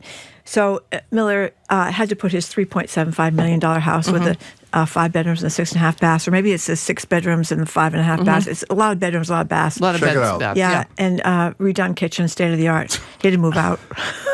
So I'm not a fan of going to people's homes to protest. It's sort of I don't love protesting myself. I think that's probably my bias. I didn't love it when people went to Charlie Baker's house and handcuffed themselves to a boat or something. And I don't love that people in front of Michelle Wu's house.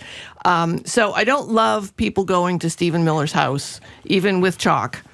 To write things. I mean, it's my bias. I don't love it. Very nice. I also imagine he's probably gotten a lot more threats than chalk in front of the house. And so I also think it's performative of him to go on the air and say, oh my God, I have to move because of all of these threats, when they could basically just put a Secret Service person in front of his house and call it a day. So I think, this is kind of like my Ayanna Pressley endorsement, Jim, with South End News and Bay Windows and Mike Capuano. Her two newspapers endorsed two different people. Two different people. That's why you own two newspapers. That's right. So I can do that. So if I were writing in South End News, I'd say I don't like people, protesting at people's houses in any way. On the other hand, I think he's being performative and crying about it. I'm going to take issue with this, if I may. And I, as Marjorie knows, people love it when there's disagreement. I've been to more than one person's house in protest. Yes. Now, there is yours. If you are, for example, as a former union president, if you're involved in a wage dispute with your employer,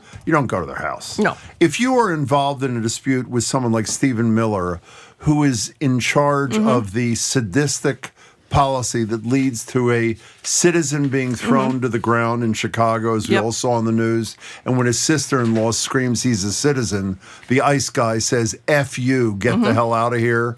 When you see reporters thrown to the ground by ICE at the direction of Stephen Miller, I think... Or a woman shot 5 times. Exactly. It's uncomfortable, and that is the euphemism of all time. His policy has made human beings who fear living and going out in their own neighborhoods, it's okay to make him a little uncomfortable in his house. You got to pick your issues, and generally, I hear your point, but I think his policies may be an exception to the rule. Right. The problem with that, though, is that most people aren't rational like that. Well, maybe that's right. Then you end up with someone parked in front of Kavanaugh's house. You end up with someone going to Nancy Pelosi's house. Well, it's like with anything else, though. Everything should be decided on the facts in an individual case, right? Right, but it's not the rational people chalking things in front of Stephen Miller's house I get concerned about. It's the people who listen and are not, this whole notion of political violence always concerns me, because most of the people that we look at committing political violence are unbalanced individuals. So I worry about what message they hear that they'll react to. Do I think that Stephen Miller is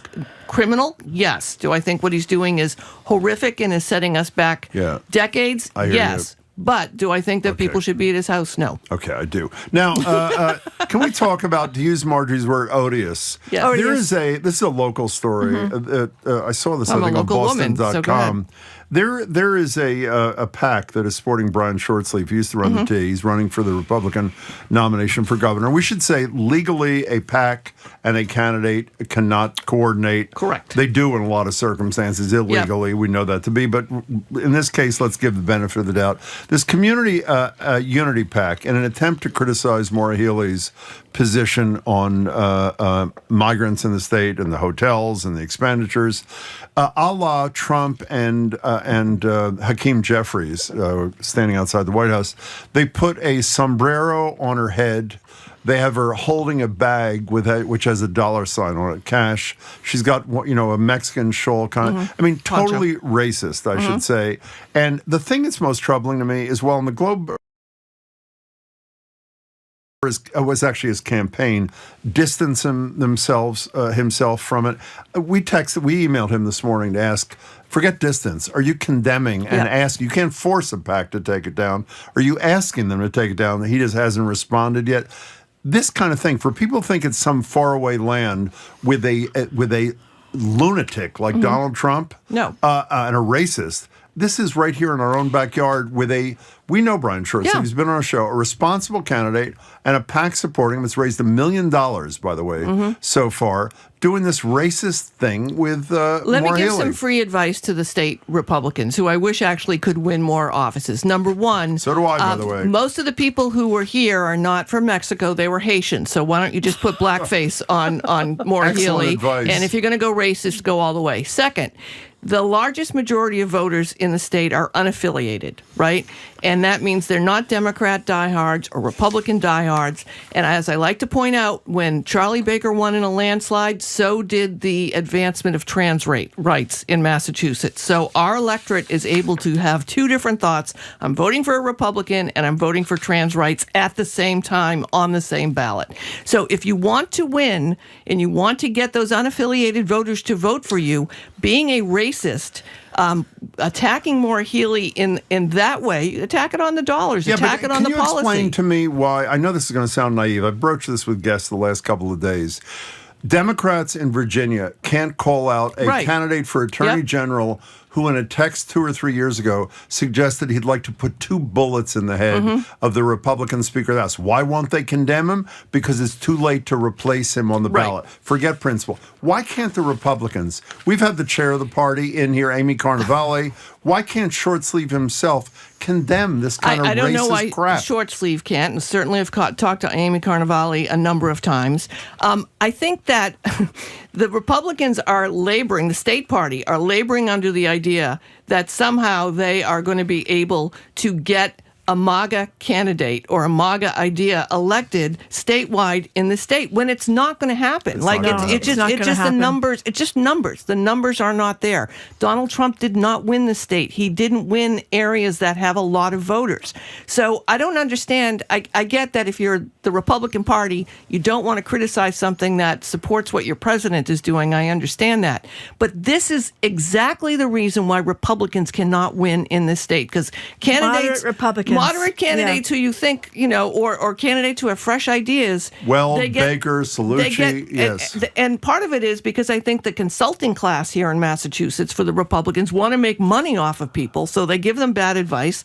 They take the money, and there's also no future unless you move to Utah to become the senator after being a Republican governor here, because Weld couldn't get an ambassadorship to Mexico. Cellucci ended up in Canada. I mean, it's not the worst thing that ever happened. No, and Baker had to take a multi-billion-dollar job somewhere else. I think he's not because suffering. He couldn't be president. For whatever it's worth, Sue is not being paid to wear the Emerson sweatshirt I'm not. on the air. I'm not. She's teaching there. And I am an alumni, so there you go. Thank you very much, Pleasure. Sue O'Connell. Nice to see you, Thanks Sue for having O'Connell. me. Thank you so much. We've been speaking with Sue O'Connell, co-publisher at Bay Window, South End News, commentator, news influencer at NBC Boston, and most important, our media maven. Sue, thank you very much. Coming up next, our boss here at GBH, CEO Susan Goldberg, zooms in. I'm Marjorie Egan. He's Jim Browder. You're listening to BPR at 89.7 GBH, streaming at youtube.com/GBH News.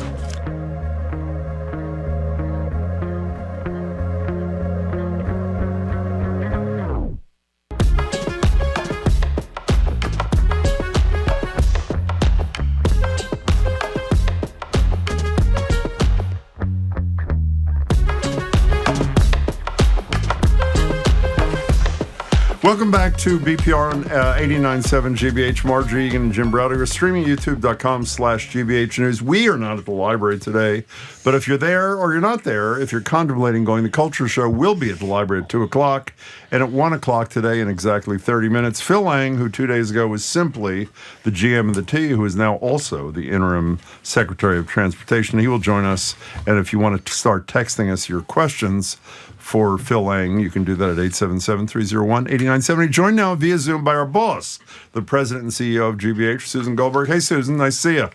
Hi, Jim. Hi, Marjorie. Hello. Thank you for being with us, Susan. So we've been talking all during this pledge about, that public radio and public TV are under assault by the presidential administration. But you have announced this plan to deal with some of this. So what's the plan? Well, on July 18th, Congress told us to go fund yourself. And so we are moving forward and trying to do exactly that. On October 1, the day our federal money went away, we launched a 3-year comprehensive campaign to raise $225 million. It doesn't make up for everything we've lost in federal funding, but it will help us both invest in our business and transform the business for the future. Because of what's happened in Washington, Susan Goldberg, there already have been some layoffs here of some incredibly wonderful and talented people. Let's assume GBH is not successful at this $75 million a year effort that you're talking about that was launched a few years ago. What do viewers and listeners have potential to lose? What's at stake here? Well, look, I think we are going to be successful, but frankly, Jim, you cannot take $1.1 billion out of the national public media system over 2 years, right? That money that was already appropriated by Congress for 2026 and 2020. To be the same, which is why it is so important we figure out, new ways to expand digital innovation, content innovation, distribution strategies, working on custom content, operating statewide, being more efficient. We are doing so many things on the revenue end. And that's really what I want to focus on. Yeah, we're going to have to operate efficiently like everybody else is in public media. We have been, and we've been working toward that. But I have a lot of optimism about what we're going to be able to do to create new opportunities for our journalism and, our work on issues that are very important to the First Amendment, like investigative reporting.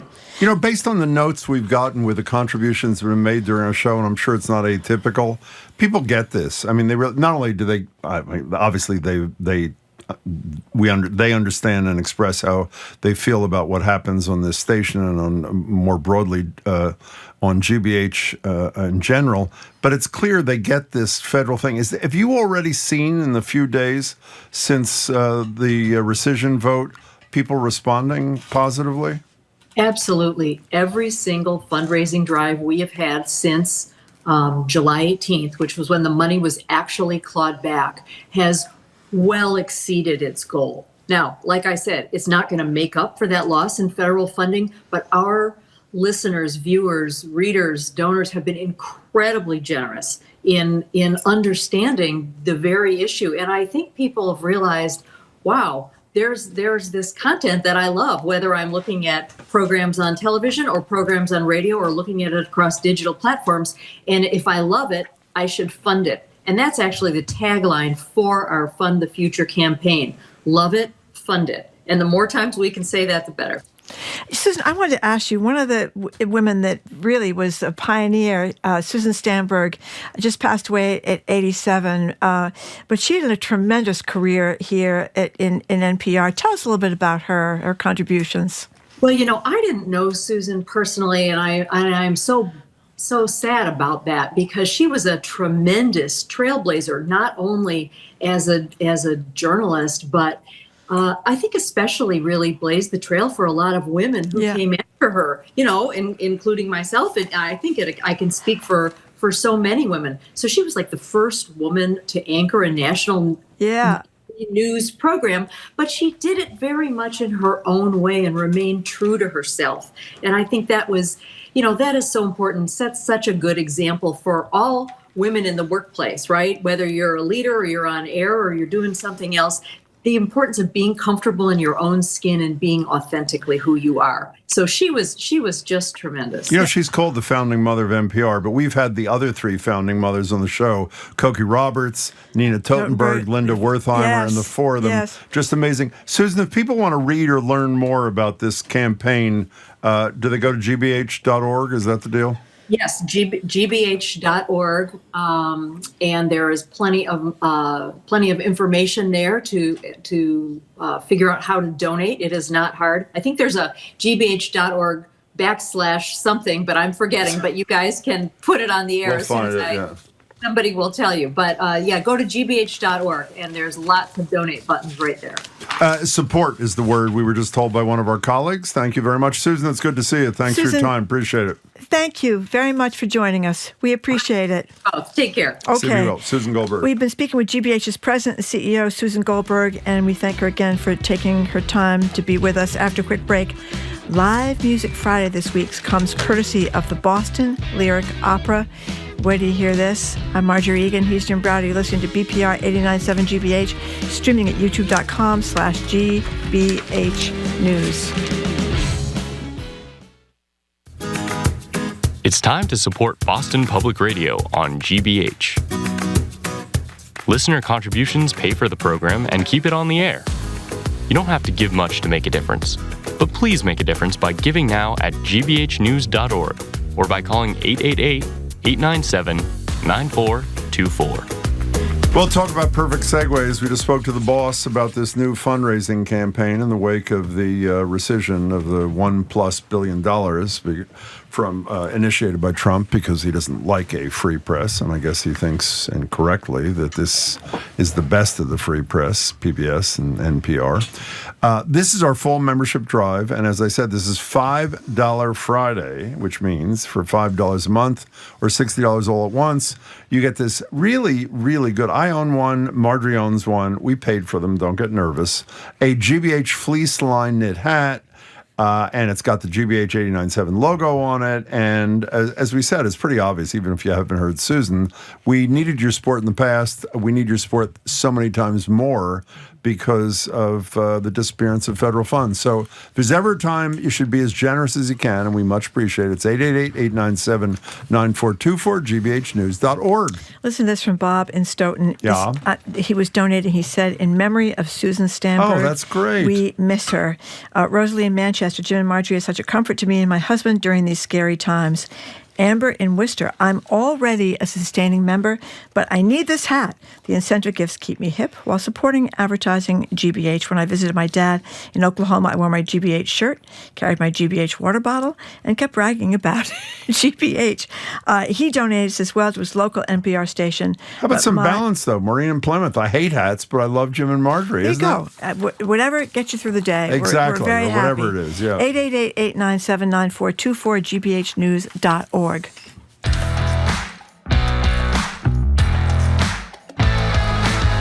Welcome back to BPR, Jim Browdy and Marjorie Egan. That clock can't possibly be right, is it? I hope it's not. Oy.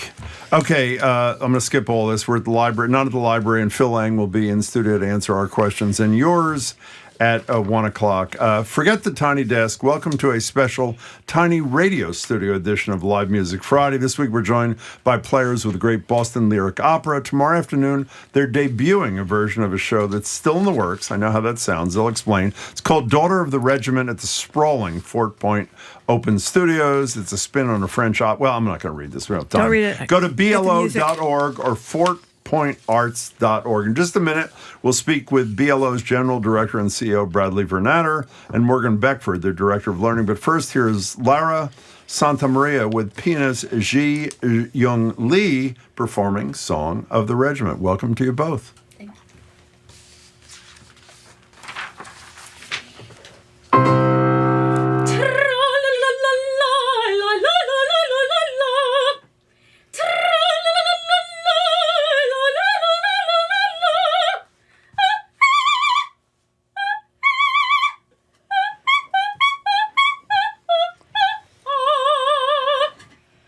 Look to your left, then to your right, each one among us tough as a boulder, solid as one, thrilling our sight.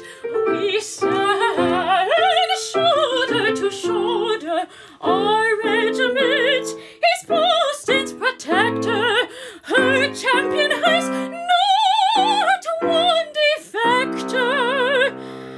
Neither in combat nor in loving. Here we are, 21 on top, and we won't slow or stop. 21, never forget the 21st, never forget the 21st.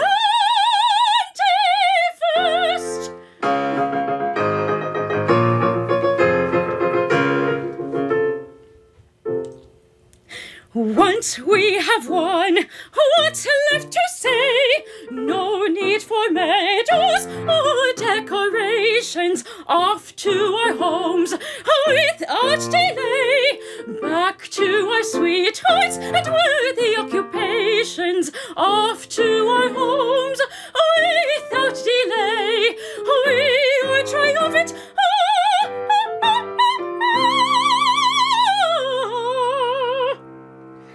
Back to our homes, to our sweet hearts. Here we are, 21 on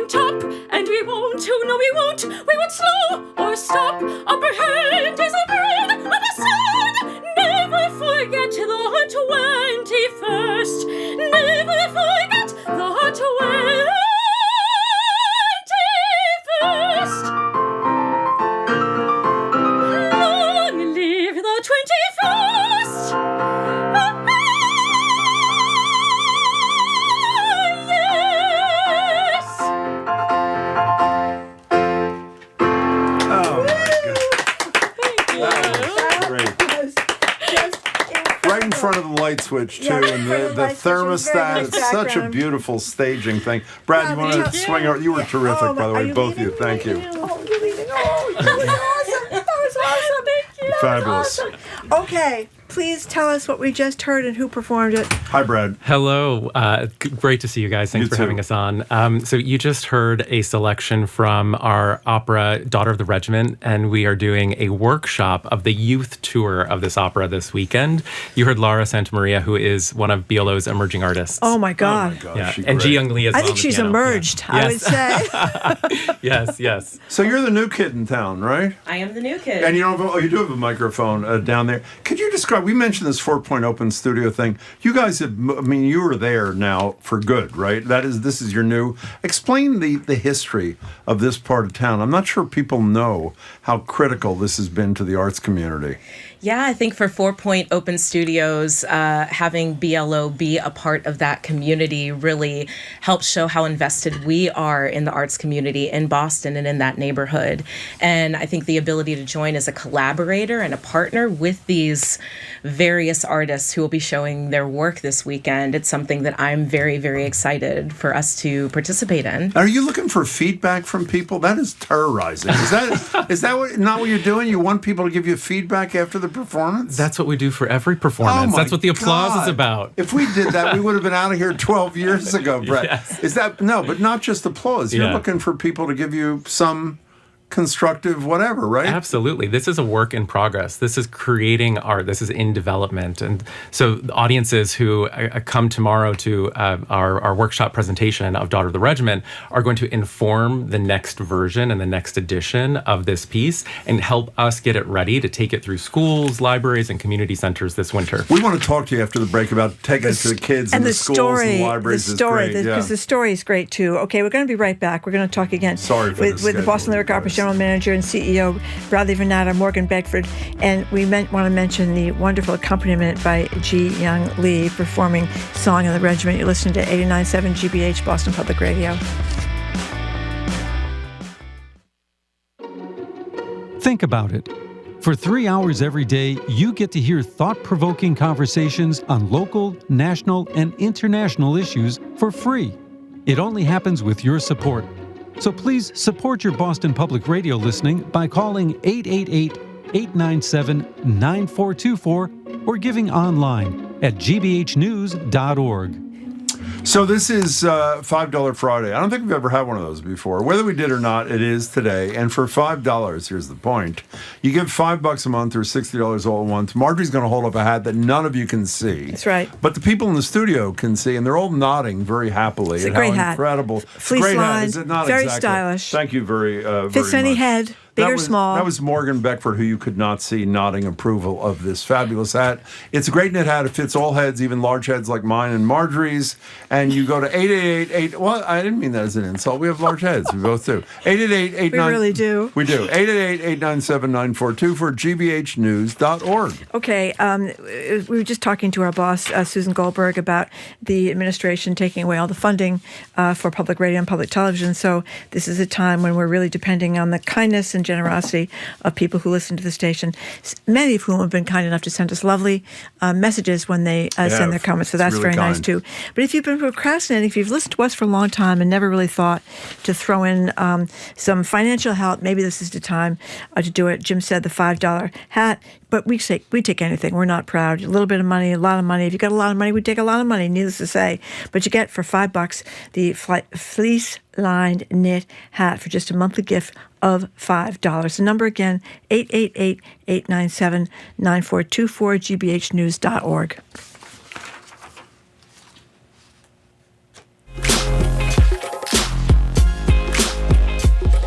Welcome back to Boston Public Radio. Marjorie Egan and Jim Browdy. We're joined by leaders of the Boston Lyric Opera, Bradley Vernatter, Morgan Beckford, ahead of a performance we're going to talk a little bit more about right now this weekend. Well, we're going to talk about the person, the center of this performance. Right? We have actually a clip from Meryl Streep speaking at the 2016 Democratic Convention about Deborah Sampson. Here she is.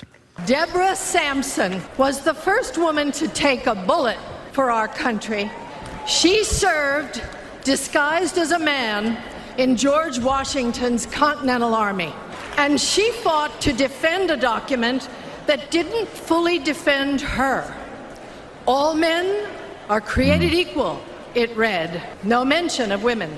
And when she took a blast in battle to her leg, so she took out a penknife, she dug out the musket ball, and she sewed herself back up again.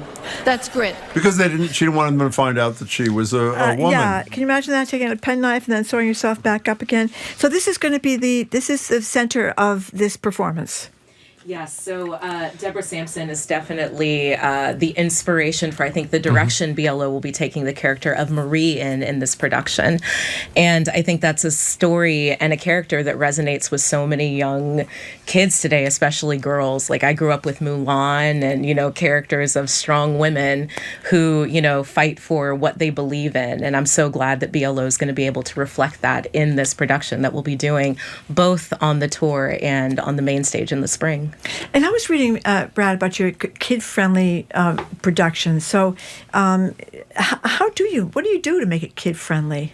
Well, our opera tour, our opera youth tour program presents pieces that are usually around the range of 30 minutes rather than a full-length 2.5 hour opera. So we make it more compact, it's more digestible, and it's there are some additional teaching artists who help the kids and the families participate in the story. So the kids also often participate as performers in the piece as well. Oh, that's By neat. the way, one of our colleagues said it's kid and gym friendly. It's 30 minutes. You know, but by the way, the goal behind all this, beyond obviously its 250th opera coming up, is opera has this reputation of being effete and only for a certain group of people. And we have learned in our work here, lucky enough to meet you and so many other people, this is really for everybody, right? I mean, isn't that part of the message you're trying to send? Yeah, exactly. I think there's something so cool about taking a production to a space with a trunk, a couple set pieces and costume pieces that makes it accessible. We can take it to schools, to libraries, to community centers, and help bridge the gap between, you know, the artist on the stage far away, bring them closer so that audiences, especially young people, can get that up close and personal experience of what opera can do. Right, it's not just the just be clear, it's not just the performance. Explain what people are getting if they show up for this deal. It's a whole panoply of things, no? So our studios will be open tomorrow from 12 until 4. So anyone who comes of any age will be able to engage with our opera programming, engage with what we do, learn about opera. I think there'll be some coloring books as well.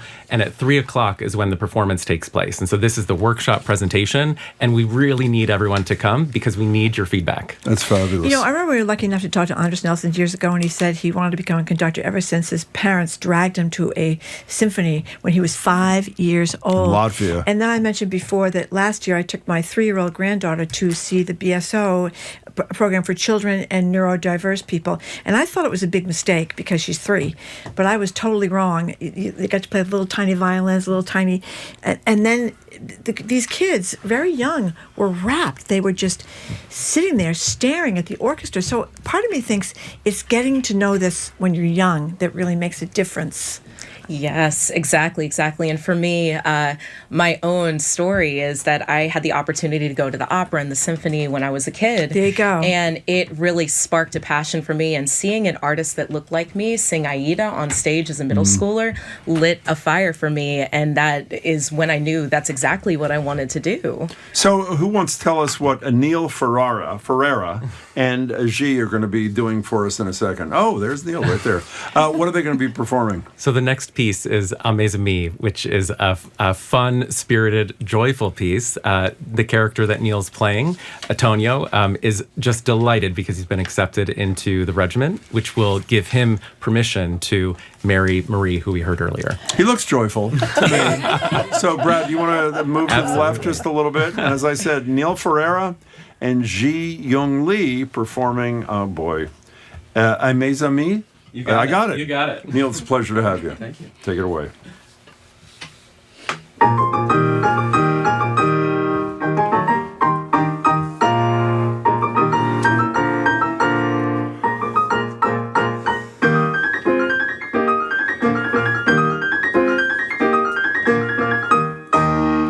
Mes amis, quel jour de fête, je vais marcher sous vos drapeaux. à mes amis, quel jour de fête, je vais marcher sous vos drapeaux. L'amour qui m'a tourné la tête, désormais me reteniront. Ah, quel bonheur! Oui, mes amis, je vais marcher sous vos drapeaux, je vais marcher sous vos drapeaux. Oui, c'est le pour qui je respire, à mes voeux à demi sourire,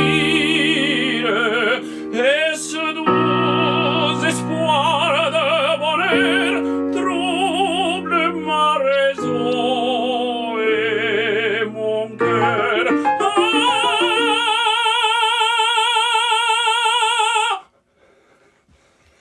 Ah, mes amis, quel jour de fête, je vais marcher sous vos drapeaux. Ah, mes amis, quel jour de fête, je vais marcher sous vos drapeaux. Je vais marcher sous vos drapeaux, je vais marcher. Ah, mes amis, je vais marcher sous vos drapeaux.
Members and players with the Boston Lyric Opera. Their show, Daughter of the Regiment, has a special preview showing open to the public at Fort Point Open Studio tomorrow at 3 o'clock.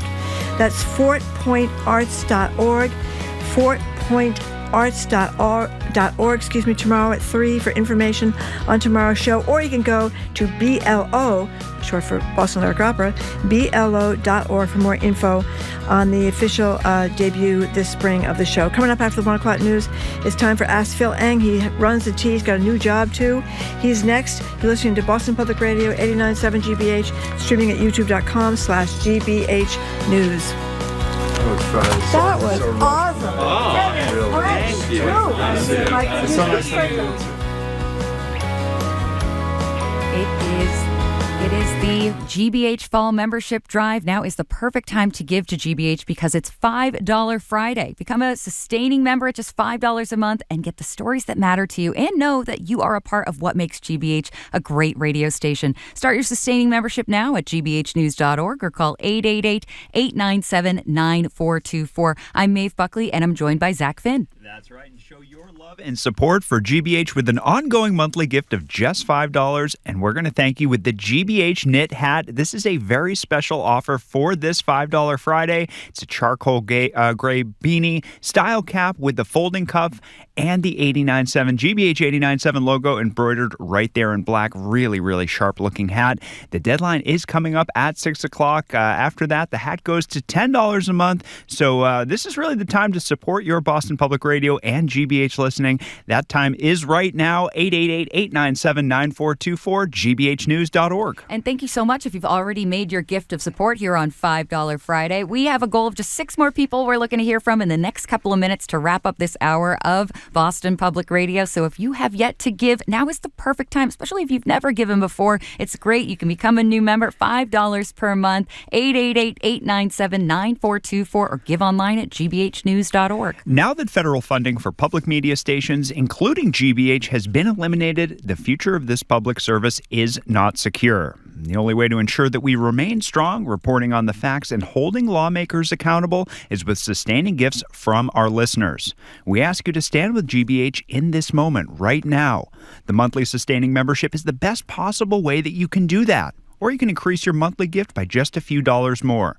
gbhnews.org or 888-897-9424. Giving takes just a couple of minutes of your time. We just need your name and contact information, which we keep private. You can sign up as a sustaining member with a recurring monthly payment from your bank account or credit card, or you can make a one-time gift, whatever works best for you. It's so easy to do, though. Call 888-897-9424 or give online at gbhnews.org. Dan, to stay on track right now, we are looking for 3 more people to give in the next couple of minutes, and GBH, NPR, well, they play a vital role in delivering trustworthy news that you can rely on. We're looking for 3 more people to give here in the next few minutes. 888-897-9424 or go online, gbhnews.org. And thank you so much if you've already made that gift of support, getting us that much closer to making this goal. We heard from Joyce in Arlington. Thank you for your contribution. Lisa in Nashua, New Hampshire, making your gift of support. And Kristen in South Yarmouth, thank you for your contribution. Make your gift right now. Join them. Ask for the GBH 89.7 knit hat when you give $5 per month as a sustaining member. Again, so easy to do, but it makes a world of difference. We want to send this hat your way as our thanks. Call 888-897-9424. You can also check out an image of what the hat looks like online at gbhnews.org.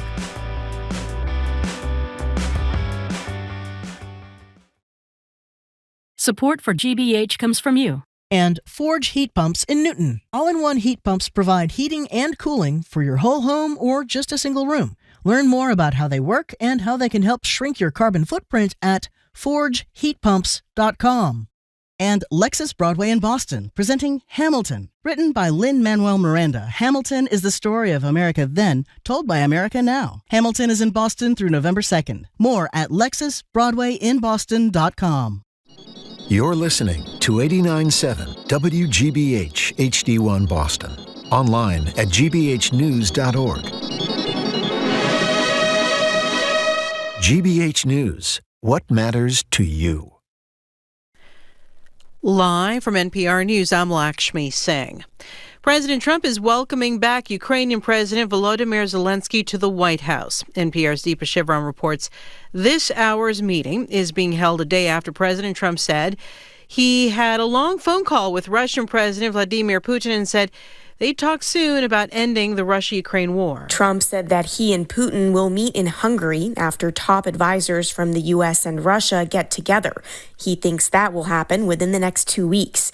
Trump has said he'll tell Zelensky about his call with Putin. He also remarked that the Russian and Ukrainian leaders have a, quote, terrible relationship. I mean, we have a problem. They don't get along too well, those two. And it's sometimes tough to have meetings, so we may do something where we're separate but equal. Trump last met Putin in Alaska this summer, but the meeting didn't result in any progress on ending the war. It also didn't result in a meeting between Zelensky and Putin, which Trump wanted. Deepa Shivaram, NPR News. Former National Security Advisor John Bolton is pleading not guilty to 18 counts of allegedly mishandling classified information. He entered his plea at a federal court hearing in Maryland today. Bolton says he's become the latest target of President Trump's retaliation campaign against his critics. Elliott Williams, who served as Deputy Assistant Attorney General during the Obama administration, addresses the legitimacy of the case against Bolton. Two things can be true at the same time. Prosecutors could have put together an indictment that raises some damning allegations about John Bolton and his conduct. And at the same time, the President of the United States has impermissibly injected himself into a number of matters, including John Bolton's. I would say, if I were John Bolton's defense attorneys, that the President's repeated statements about John Bolton do cast at least some doubt on the indictment. Elliott Williams is a CNN analyst now and spoke with NPR's Morning Edition. Venezuela's president says his country is poised to counter any American attempt to topple his government. NPR's Ada Peralta reports it comes after another U.S. airstrike in the Caribbean. Citing U.S. officials, Reuters and other news organizations report that for a sixth time, the U.S. military hit a vessel in the Caribbean. But this time, there are survivors. It's unclear what happened to the survivors or if U.S. troops rendered aid. The recent strikes come after President Trump said he had approved covert CIA operations in Venezuela. Venezuelan President Nicolas Maduro called the move immoral. But the Venezuelan people, he said, are ready to face the Americans. We have millions of ears, he said, and millions of eyes. We have the means, Maduro said, to defeat this open conspiracy against the peace and stability of Venezuela. Ada Peralta, NPR News, Mexico City. From Washington, this is NPR News. Good afternoon. With the latest from the GBH Newsroom, I'm Henry Santoro. A local scientist has won a $100,000 prize for her work on dolphin communication. And as CAI's Amy Cold-Noyes reports, she's using some of that money to build artificial intelligence tools. Layla Saig is a senior research specialist in the biology department at Woods Hole Oceanographic Institution. She's also the inaugural winner of the Collar Doolittle Prize for Interspecies Communication. The prize money is funding fieldwork as well as AI tools to help classify dolphin signature whistles, which function somewhat like names. And so that's one of the things we're working on now with our signature whistle catalog is we're building training data sets that we can feed into AI classifiers to see if that process can be automated. Saig's research focuses on a resident population of bottlenose dolphins off Sarasota, Florida. That is Amy Kolb-Noyes for Connecting the Commonwealth. And the National Weather Service has issued a revised long-range winter weather outlook based on La Niña conditions that are expected to develop later this fall. Now, the forecast could be good news for those cold winter, as it calls for above-normal temperatures across New England for the months of November, December, and January. However, AccuWeather has its own take and is much different on the same 3 months. That calls for an intense, stormy winter. Forecast calls for big storms to hit the East Coast, especially early in the winter, as part of a late winter snow-packed punch. This is GBH News. Support for NPR comes from NPR stations. Other contributors include Subaru. Subaru has donated more than $70 million to support the adoption, rescue, transport, and health of over 700,000 animals. Learn more at Subaru.com/pets.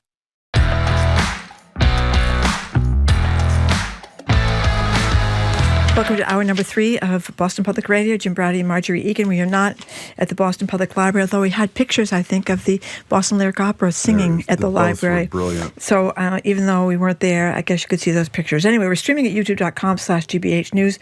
Mayor Michelle Wu will join us from 12 to 1 on the 28th, which is a week from Tuesday. Hello again, Jim. Hey, and we should also say the Culture Show is actually going to start at the library in 55 minutes. So if you're there, stay, and if you're not, it's a great hour. You'll learn quickly in the world of radio there are no guarantees. We had planned to end today's show with our quarterly Ask the General Manager of the MBTA with Philip Eng. But because of some special circumstances we learned about yesterday, we're instead going to spend the 1 o'clock hour with a combination of Ask the General Manager and, I guess, Ask the interim head or secretary of the Mass Department of Transportation. That's a mouthful, but that's what Phil Eng now is. Phil, I guess congratulations. Yes, congratulations or no? Absolutely. Absolutely. Congratulations. I'm thrilled about it. And it's good to have you. Okay. And that's a long business card, isn't it? It is a hell of a business card, yes. Okay, so people like you right now as head of the T. I don't know. Are you a little worried? Go over to transportation, things might not be so rosy. What are you going to do over there? Well, I've been in transportation my whole career, and I spent a lot of time on the highway and bridge side as well, over 3 decades at New York State Department of Transportation. Having said that, transportation is local. People are very personal about their way they travel, but also as an agency, as serving the entire Commonwealth, you need to look at corridors, you need to look at entire travel routes, because it's not just fixing a local situation. It is how do those repairs, those decisions affect the folks that are utilizing the whole corridor. So I know that you can never make every single person happy. These roles, you have to really make tough decisions sometimes, but you need to be transparent. And if you're sharing the information with the public, why those decisions are important, and then they could start to relate to, okay, I understand. And we've seen so many times where once a project is done, I've had folks come up to me and say, if we knew what you were doing, we wouldn't have fought you. And I think there's a little uncertainty with what public agencies are trying to do sometimes.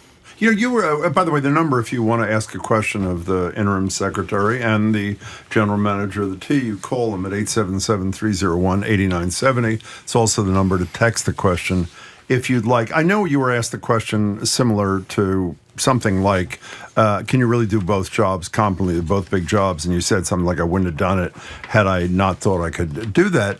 Having said that, they are 2 huge jobs and consuming. The number 2 now at the Department of Transportation is also a guy who's going to be running highways and being the deputy secretary. There's no piece of you that is concerned about biting off more than even you can chew, Phil Eng? Well, it really is about the team and really making sure that you have the right leadership in place, driving those things that are priorities for the agency, driving the priorities for the public. And that's what we did at MBTA. And I know there's a strong team at MassDOT, and having Jonathan there as undersecretary and giving continuity to the agency, I think is a big boost. So when a member of the public says, so why am I spending all this money to have 2, I mean this sincerely, to have a Secretary of Transportation, a GM of the T, if Phil Eng can do 2 jobs and a Gulliver can do 2 jobs, why don't they do 2 jobs I don't mean just you, going forward? I mean, why not? Well, really the role here is for me to lead the team, whether it's 1 job, 2 jobs. How do I really push those priorities, push the challenges to actually make sure when we get taxpayer dollars to support our programs, and thank goodness for the governor and the administration and the legislature, they've given transportation a lot of dollars. It's to me and to instill and to empower the team to really do the right things that give those projects, move those projects along, keep transportation moving, whether it's highways and bridges, whether it's aviation, whether it's mass transportation, and working with our local partners because it's connected. What's the first thing you're going to attack as interim secretary? What's the top of the list? Well, I think it's the same as when I was at the T. Everything's a top priority. How do we actually make sure that our infrastructure is functioning the way it is today? I want to know where all the challenges are that are affecting different communities. And then dive into also where are the capital projects, what are the status of them, and why are some of them taking longer than they maybe need to? I really want to drive these projects, these decisions, streamline it, because time is money, and being able to deliver these projects, I think, builds back public trust that we can invest in public agencies, we can invest in transportation. And my real goal now is it's the whole Commonwealth, and how do we connect, and serve really the economy, because Massachusetts drives the economy in the Northeast. Our number is 877-301-8970 to call or text Philip Eng. There are some traffic problems that people complain about constantly now getting out of Boston. Even if you leave on 1 o'clock on a Saturday afternoon, the traffic is terrible. The Mass Pike, there never seems to be, unless you go at like 11 o'clock at night, a good time to travel. So how big is traffic issue? How big are those for you coming into this? Well, traffic congestion is certainly something that I have to look at. How do we tackle it? And when you start to look at where those different pinch points are, again, when I look at certain areas and certain sections of different routes, I need to also look like when we address that, we're not just moving the traffic just a mile further down the road. It's how do we really look at the whole corridor?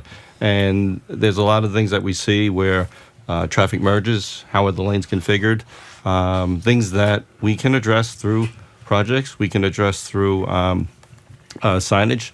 But my other part, which luckily, is mass transportation.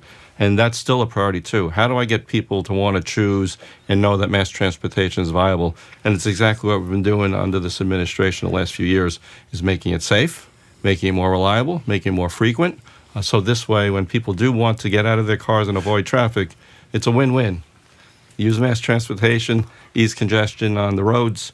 So it's going to be a big protest tomorrow. So is the T up for it? It's going to be right there with Park Street, red line, green line, the whole lines are all going to congest there. What do you think? I think that's what makes the job interesting and challenging, and at the same time rewarding when we deliver. How's congestion pricing working in New York City in your estimation? From the outside looking in, and I actually was in New York City when they had tried to do congestion pricing the first time, I'm hearing positive results as far as traffic has eased in Manhattan. I'm hearing that the walkability, the ability to have businesses have better access because the streets are not clogged. I don't know all the details of how it's actually functioning right now, but what we'll say is that you need a mass transportation system to support it. You cannot just expect people to not use their cars if you don't have a sound mass transportation system. Which is exactly what Mayor Wu said to us. We used to ask Charlie Baker, Governor Baker, about congestion pricing, and he wouldn't even do a pilot. Should we at least think about doing a pilot program here in Massachusetts, considering, forget the Turnpike, downtown Boston is a unmitigated disaster? I think that's a topic for a longer discussion. I think that's one of the reasons why the Transportation Funding Task Force really set out to establish and actually did its job in terms of giving transportation agencies stability. And the investments that are being made in the T gives us several years to be able to build on the successes we've had. MassDOT also got significant money in the RTAs. Let us continue to do that, and then let that dialogue happen, because those are the kinds of things where you get back to needing to have that open dialogue with folks.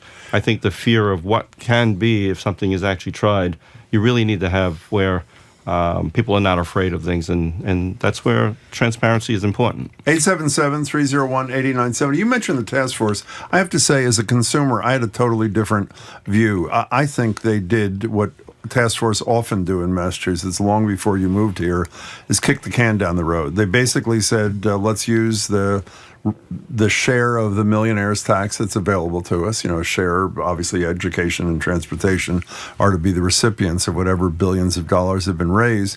I thought they avoided the questions of how do you raise revenue in the future for a system that's going to need more revenue. Did they answer any of those questions? Well, those are all, they were discussed. What I will say is this: those stability, using those funds, I think really is helping towards the longer discussion, because, again, I need to show that when the dollars are invested in transportation, we can deliver, right? Then you could get to the harder discussion of, all right, if we want to try innovative ways of more generation of revenue or different things, people need to know they're going to get a benefit for this, not just more money coming out of their pockets.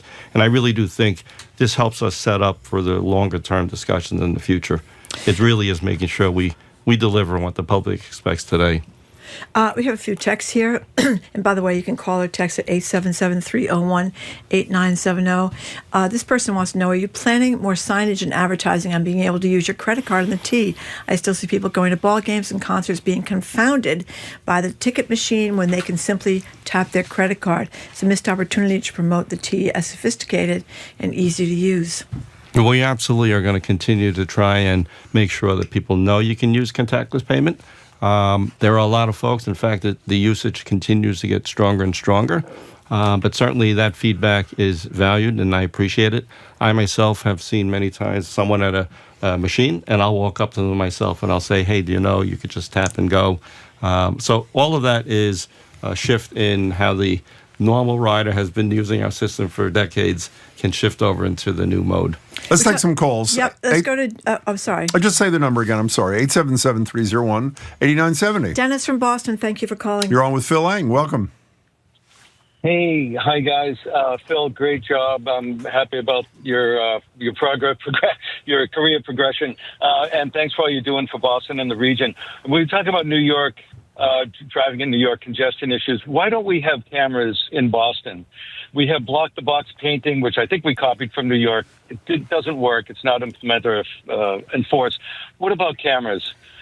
Well, I'll say this. We recently got legislation that allows us to have bus lane enforcement. That will be utilizing cameras that are on our buses. That'll be utilizing cameras that are at bus stops. So this is just the initial part of how that technology can be. And again, I think this is where the public needs to see that this is not going to be something that is a gotcha, although these cameras will catch people that are not using it, prohibiting the buses to operate safely. Marjorie. The real thing is to change the culture and to make sure that folks know, let the bus lanes operate safely for people that need to use buses and then use the vehicle. How do you feel about, excuse me, now this is my turn. Yep. How do you feel about people who say they drive in the bus lanes because they looked around and there's no bus in sight, and if a bus comes, they'll of course pull out of the lane? How do you feel about those kinds of people? Like, for example, I'm talking to Mr. Eng.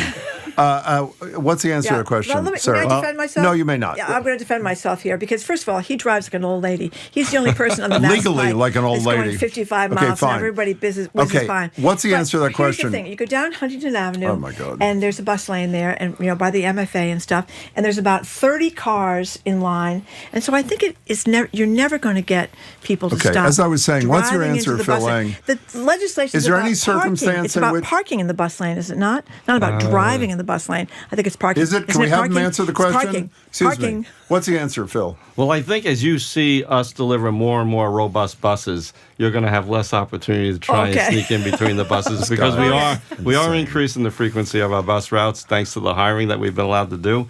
But if you really need me to do it, I'll have my chief operating officer drive up behind you in a bus with a camera, and we'll snap. Can your I tell you, I'll license give you plate. cash under the table to do that, my friend. Dylan and JP, Jamaica Plain, you're on with Philip Eng. Hello. Greetings, Phil Eng. I'm so glad to have you. So my question is, so obviously Monica Tibbetts not had her priorities for Massachusetts transportation, and I'm wondering how your priorities are going to shift, if at all, and what can we expect you to prioritize going forward? Well, a couple of things that I'm going to be doing over the next, not only over the next 6 months, but through the course of my tenure in this role, is to get out and about to all the different communities across the entire Commonwealth. I want to hear directly. I want to see what people are experiencing. I have been in a similar role in New York State, statewide, and I know that transportation is essential, and it doesn't matter if you're in a high urban dense location or if you're in a more small rural area.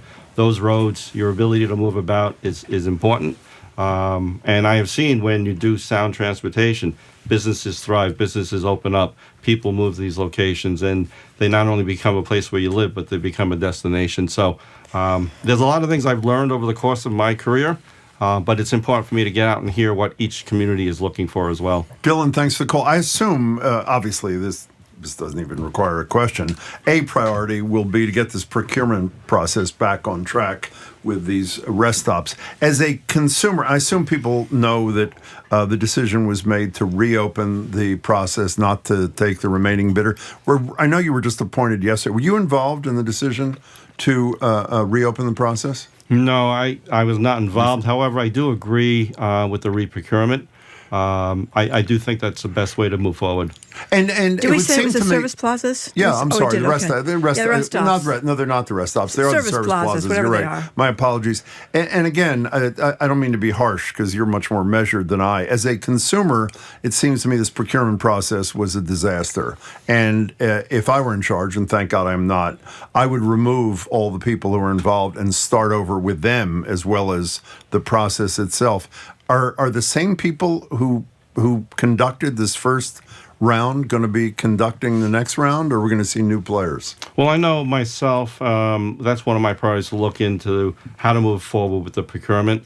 I think in the best interest of the public trust, probably will start fresh in so many ways, including how we do procurements, particularly on this particular With new job. people as well. With different folks, yes. Okay. 877-301-8970. Marge from Brookline. How many warnings will Marjorie get before she gets a ticket? He can answer that off I'm not the air. confessing to anything. Jim's accusing me of things. And another anonymous texter says, how do you feel, and obviously this was a third rail question, I don't mean that as a pun, for your predecessor. How do you feel about reciprocal tolls on the New Hampshire border? You know, tolls are not my priority right now. My priority is to actually start to deliver for the public. There's a lot of things that the public has been waiting for, both on the MassDOT side and on the MBTA side. We have tremendous support with transportation funding, including $8 billion that the governor and the legislature provided to us. There's enough for me to keep doing right now that I'm not even really focused on tolls. Fair enough. Someone wants to know where the money goes from. Where does the money go that comes in from the lottery? I'll have to check that one. I have not won the lottery in a long time, plus I don't play it, so local aid. let me find out. Goes to local aid. It's all goes to local local aid. It's the millionaire's tax that goes to millionaire's transportation. tax is mandated constitutionally to go exclusively to transportation and to education. Phil Eng for president. We have a texter wants to nominate you. Emmy in Alston, you are on Boston Public Radio with the head of the T and the interim secretary of transportation. Hi, Emmy. Hi, Phil Eng, huge fan. Hi, Emmy. My work subsidizes, I'm a Green Line rider. I ride it to and from work every day. And my work subsidizes T-passes, but we have to use Charlie cards. Is there any plan to make the tap to pay, like at all doors, Charlie card accessible? Or do you have to use them, or are they always going to have to use like at the boarding doors? In fact, right now we are starting a pilot with regards to a Charlie card in the wallet. I believe if you go on MBTA website, you can actually volunteer to be a tester. So it's exciting because all the programs that are part of it will allow you to have a digital Charlie card now. Emmy, thank you for the question. Before we take a break, you responded recently to the federal Secretary of Transportation's alleged concern about crime, vagrancy, and fare evasion. It was a really comprehensive response. If you can summarize it for people. And also, our experience has been virtually everything the Trump administration accuses people in blue states of is totally BS. So beyond your response, if you can briefly summarize it, did you think any of the allegations, is it Duffy is his name, Secretary Duffy, made? Sean Duffy, any of them had merit?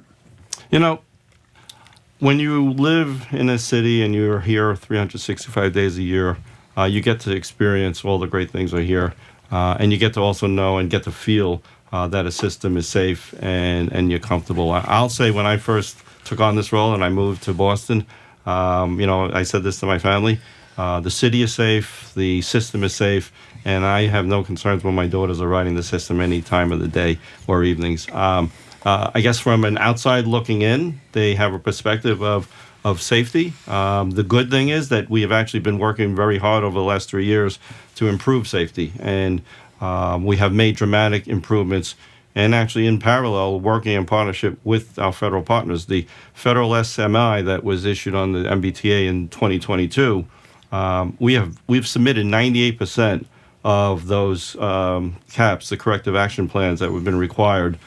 So we have made dramatic progress. Again, and I think I mentioned this during one of the interviews on previous incident. One incident is too many. We're always going to keep working to eliminate them. But the system, and I thank our transit police officers, as well as all the local police, because it is a partnership for really doing what is important. Safety is number one, no matter where you are. Correct me if I'm wrong, Jim, but isn't Sean Duffy the former reality TV star who thought that money should be allotted to states based on the birth rate and how many children were being produced in those states? You know that to be the case, right? You agree with that? Yeah. Well, I have 4 kids. Does that help? Yeah, he's got. Okay. I think Sean's got a lot of kids. Joe from Walpole on a related question in a text. Commissioner Eng, I love Commissioner Eng. I love your leadership and honesty. How will Massachusetts navigate in an antagonistic federal environment that heavily relies on their funding to compete key projects such as the 2 Cape Cod bridges?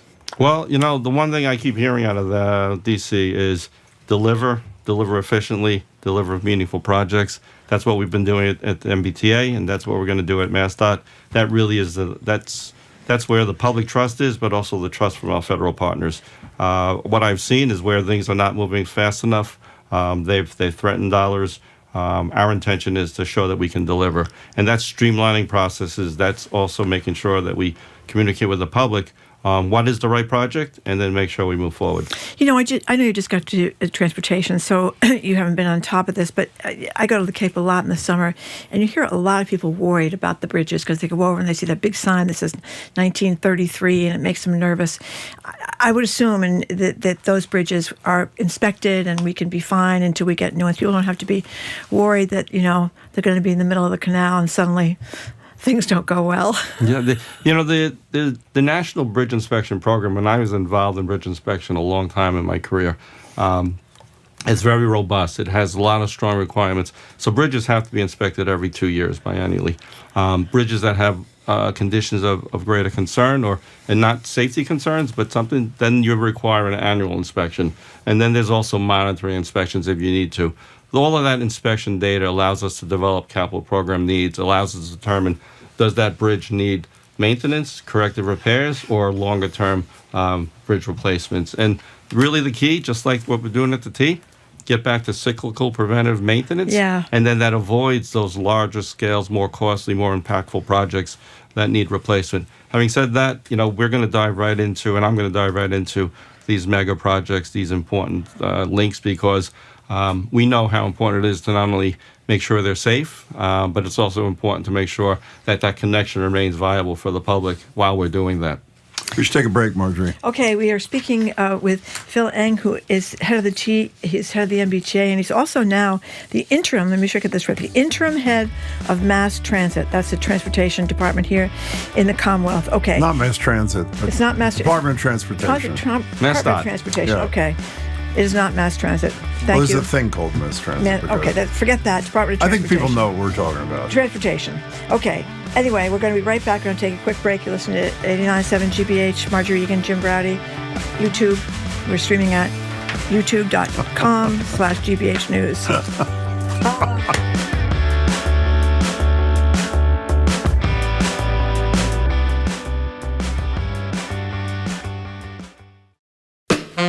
I'm Edgar B. Herwick III. Today on The Culture Show, we remember Diane Keaton, the Oscar-winning actor whose wit, style, and singular presence forever changed what a Hollywood leading lady could be.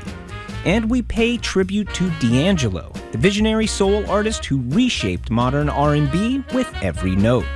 Two icons, two legacies. That and more is on our Arts and Culture Week in Review, today at 2 on 89.7 GBH.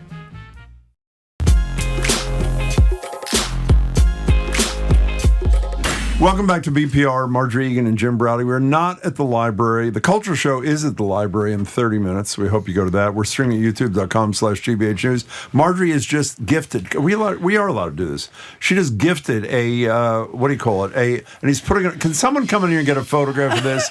We have Phil Eng sort of with the GBH 89.7. It's a great hat, isn't Don't it? take it off your head. Someone's taking a picture right now. We'll stop it's a great hat. Looks great on you, Mr. Secretary. Thank you. Send that to us, please. We're joined in Studio 3 for the rest of the hour by Philip Eng, General Manager of the T, and as of yesterday, Interim Transportation Secretary from Massachusetts. The number to call him or text him is 877-301-8970. And I want to say what I've said every time Phil Eng has been on the show. We've been doing the show for decades, 26, 27 years. Historically, we couldn't get a return phone call most of the time, not all the time, from a person who ran the T. Secretaries of Transportation were actually better, and Philip Eng has made himself available to all of you here quarterly to answer any question you have, which I think is what public officials should be doing. Like Steve in Boston has time with Philip Eng right now. Welcome to the show. Hi, Stephen. Hi there. Thanks. Sure. I'm a great fan of your show. Thank you. But I want to jump right in with Mr. Eng. Went to the symphony last night, took the T home. Why is the symphony station inbound so completely ugly? It is has black walls, bad lights, no art. It's a shocking change when you hear such beauty above and then you go downstairs and you are assaulted by such ugliness. Can't it be better? Well, Stephen, I'm sorry for your experience, but I want to say this: we're actually moving forward with a project to upgrade and modernize and make Symphony Station accessible. So, we were committed to that. We right now have a construction manager on board, and we soon will be able to have a schedule for the public to know, but that work is in progress. Steve, thank you for the call. By the way, I would, as a favor to you, because I don't think we want another Dukakis tank experience, you can take the hat off now. I think it's probably better for your future, for your career. I think he looked adorable in the hat. I wasn't saying he didn't. 877-301-8970. Phil, every month we ask you how you're doing on the T as compared to pre-COVID levels. And I read, I think in your letter to Duffy, maybe it was there, that there's a 10% rider increase from 24 to 25. Correct me if I'm wrong. Where are we vis-a-vis pre-COVID ridership? We have been seeing month-to-month strong ridership return and increase from the year to year as well. But my understanding is we're, for the system complete, we're about 70% back to that. And really, I kind of look at it a little differently. Pre-pandemic, you could compare it, but the work habits have changed and people's ridership habits have changed. The real thing is how do we keep the people being able to use it? And that's one of the reasons we did the extended service on the Fridays and Saturdays. Extra hour till 2 a.m., The extra right? hour, right. How's that going? And what's the usage situation? It's been great. And, I don't have exact counts yet because the first 5 Fridays and Saturdays, we had the gates open. We wanted people to be able to experience it for free. But really, I'm not doing this based on how many people are riding it. I'm doing it on the people that need to use it. I keep reminding folks, it's not a pilot. This is part of our planned schedule upgrades. And really, the reason we've been able to do it is the commitment and investment from the governor, from the legislature in rebuilding our workforce, the ability to hire operators, the ability to fix our track infrastructure. That has enabled us to not only implement the extended service, but to sustain it now. A texter wants to know, when is Boston's pilot bus program going to be expanded or end? Don't pilot programs have an end date? You mean the free buses, I assume they're talking about, yeah. Well, I believe the free bus program that is being funded and sponsored by the city, and I want to thank the mayor for that, is sometime early next year. Okay, so that's not you guys. No, that's not. So we're running the buses, but the city is funding that. Okay. A text from Fred in Middleborough. We need a new service plaza in both directions on the Pike at approximately milepost 100 to alleviate the current 40-mile gap between consecutive plazas on the most heavily trafficked section of the Pike east of I-84. Any chance of this happening and soon? Well, I think my first priority is to actually address the existing service plazas. Having said that, there's always opportunities in the future to look at where we can better serve the public. I know how, at the same time, if we could address congestion, it might be a little easier to get to them down the road. By the way, this is kind of a dumb question because I think I know the answer, but I assume the reason there's so much more traffic on on the Mass Pike is just more cars. Or is there something else? I think one of the things that happened also during the pandemic, and I saw this in New York, is everybody gravitated towards their cars. And it became so easy. And now the habits have not reverted back necessarily, which is also why making mass transportation safer, sounder, more reliable is important. Because I've heard from people that I see on the trains that they stopped using it, but now they've come back. And they actually realize that it's better than it was before. Okay. So that's important. But I do think a lot of people have gravitated back to cars. And really, we need to continue to show that we're not only just fixing the T short term, we're going to fix it long term. And we're going to continue to improve frequency and make service even more robust. Have you, before we get back to the calls, have you heard this song by Perry Kim? Have you heard this song? You have? I see Perry Kim on a regular basis, but I don't know if she sang the song. Oh, here it is. Here's Perry Kim from Love on the Spectrum, a.k.a. the MBTA's biggest fan, singing about the T to the tune of Chappell Roan's Hot to Go. Here it is. Baby, won't you come with me? Won't you come on and ride the T at 199 degrees? MBTA TOGO, you can take the T to go. MBTA TOGO, you can take the T to go. There you go. That's Perry Kim. It's available on all your whatevers. Let's go to Don in Dorchester. You're on with Phil Eng. Welcome to the show, Don. Hi. Oh, thank you all for having me. Of course. Mr. Eng, I am really happy that you're taking over the Department of Transportation. I have great hope and faith that you will do a good job.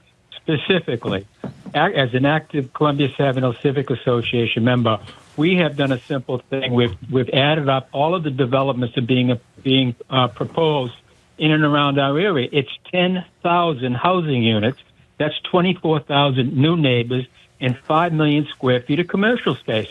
We have not opposed that. We've supported it. However, we said that, because it's so huge, it's going to be the amount of dollars in community benefits is going to be literally in the millions and millions. We want to see that money go to comprehensive planning and new infrastructure. So after, screaming for that for years, the DOT did put together something called the Morrissey Commission. And I was, that's great. I'm glad you're doing it. What a disaster. What a farce. What a disgrace. I would ask you to take a look at the Morrissey Commission, take a look at that 10,000 numbers, this and that, and get that team to do the right thing. Please, it's necessary. The last thing I'll say, I also hope that you will actively work with Mayor Wu and Secretary, he is the secretary. New Secretary of BPDA, and work together and do proper planning. And I think you guys can do that. Okay, Don, thank you for the call. Phil. Well, thank you, Dom. The thing I've always said, and I've been doing it at the T, I'm going to get out and about, and I want to talk to the communities, the leaders in those communities, about the development that is ongoing and the development that is in planning or maybe in the future. Because if transportation is not there at the beginning, then it's always asked later after something is done, when can you do it? And it's really important for us to be able to be talking right up front, because developers, I think, go hand in hand with, if they know transportation is going to be robust, going to be improved, it's going to make those developments even more exciting, more interesting. And then again, people will live there, people will work there. And I've been in places where the development happens and then transportation is asked to come in, and it's after the fact. We really need to be proactive. I've been doing that at MBTA, and I'll be doing that with MassDOT. Don, thanks for the call. I'm sure we've asked this before. What was your entry point as a kid or a young adult into transportation? What was the allure for the little Phil Eng? What was it? I'm serious. What attracted you? Well, I might have said this privately. I don't know if I've said this publicly, but I think the allure and I don't know if it's just transportation, but the allure for thinking about how things work and why they work. And my mother, bless her, would always yell at me because I would want a toy. They'd get me a toy, and then I'd take it apart to see how it works, and then she would be upset because I broke it. But it's just that mindset of how are things functioning? How do we keep things moving? And it's probably more later in my career, but when you actually deliver and the public appreciates it, there's nothing more rewarding than that. And I tell that to all the young folks in planning, engineering, whatever careers. Public service is so fantastic. What was your first transportation job, and how old were you? Well, does that count as a paper carrier? Is that a transportation job? The first official job was a junior engineer, New York State Department of Transportation. Were you a kid? How old were you? I was right out of college. What does that make me? 21, 22? Yes. Fair enough. Yeah. Okay. Here's Catherine from West Roxbury. It can be difficult for seniors to go downtown to get a discounted fare Charlie card. Could you bring this service to the neighborhood libraries for a few hours for seniors and disabled riders? Thank you. That is a good point. One of the things that we are looking at is how do we make it more easy for our riders and anyone that wants to use our system to get those cards. The new Charlie cards are not only going to be in vending machines, but they'll be distributed in other local stores and things of that nature, so people can purchase them differently. At the same time, obviously, if you have a digital means, then that other part is digital cards. So. Okay. Stay tuned, Catherine. Susan and Milton, you're on with Philip Eng. Welcome. Hi, everyone. Hi. Thanks for taking my call. I just wanted to, I know how hard Phil is working because just a little bragging rights, although people may say it's not bragging rights. My father was an attorney for General Counsel of the MBTA, chairman of the Transportation Committee, and he was instrumental in the Acela line for the Northeast. Wow. So he lived, he was an attorney for all that. He lived to 94, but I remember as a kid him having going to Washington to get federal funding, trying to get the lines out and going at night to towns, I'm going to say this, Situate and places like that did not want the train. And my father doing a lot of work. So I know how hard Phil is working. What was his name, Susan?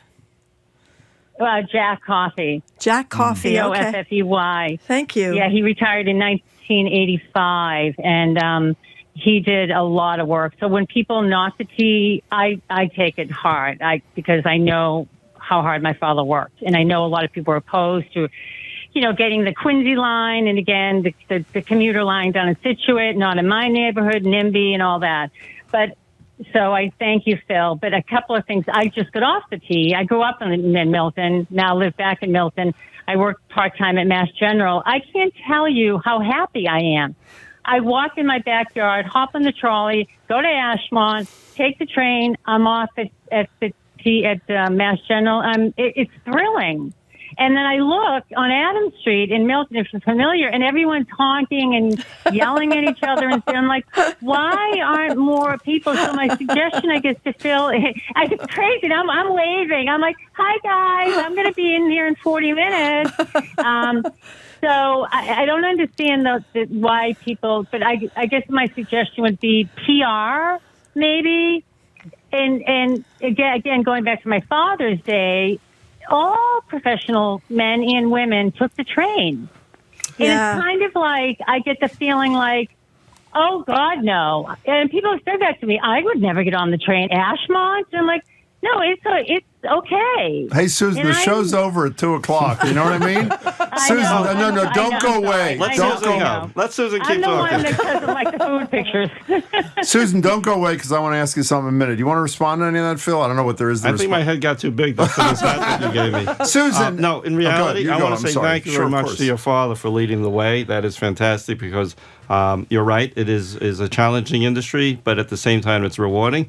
And I want to thank you, too, because I'm sure having seen what your father did, you probably had some sacrifices in your life as your father was busy with work. So thank you for that, and thank you for riding. And I owe you one. Susan, don't go away. I want to play sound. I'm pretty sure it sounds like you. Tell me if it is. Here it is. I don't care. That's you, right? I don't care. Is that you? That is me. Susan, yes, that is me. One of our favorite sound bites on the show. Susan, call us again. That was great. And congratulations on your father. Okay, fine. I don't care. Did your kids lose out on you, in light of the comment you made to Susan, did your kids lose out on you because of how hard you've worked? I did miss some events. How's that feel? Well, you think back on it during the times, but I also know my kids are proud of what I've accomplished.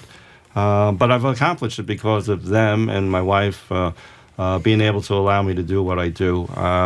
And they've all grown up great, so probably they're better off with me being at work instead of my influence. How old are the kids? My youngest, twin daughters are 24. That's great. And then my boys are 27 and 31. Yeah, it's all very accomplished. You told me this before. They've all done very well. They're all, yeah. Congratulations. I'm very proud of them. Okay, here's a good one. Can you ask Secretary GM Phil Eng about commuter rail access during special events, e.g. Celtics playoff games or in Boston? I live in Halifax, would strongly prefer to take the commuter rail to these events, which typically start at 7 or 8, but the rail schedule does not allow it. I would have to take a 4 p.m. train too early, 6:30 too late, and home 9:30 too late. Could there be more commuter rail accessible? Well, I think what I fully agree that commuter rail accessibility, more frequent trains, later trains, all of those are important, and we're moving in that direction.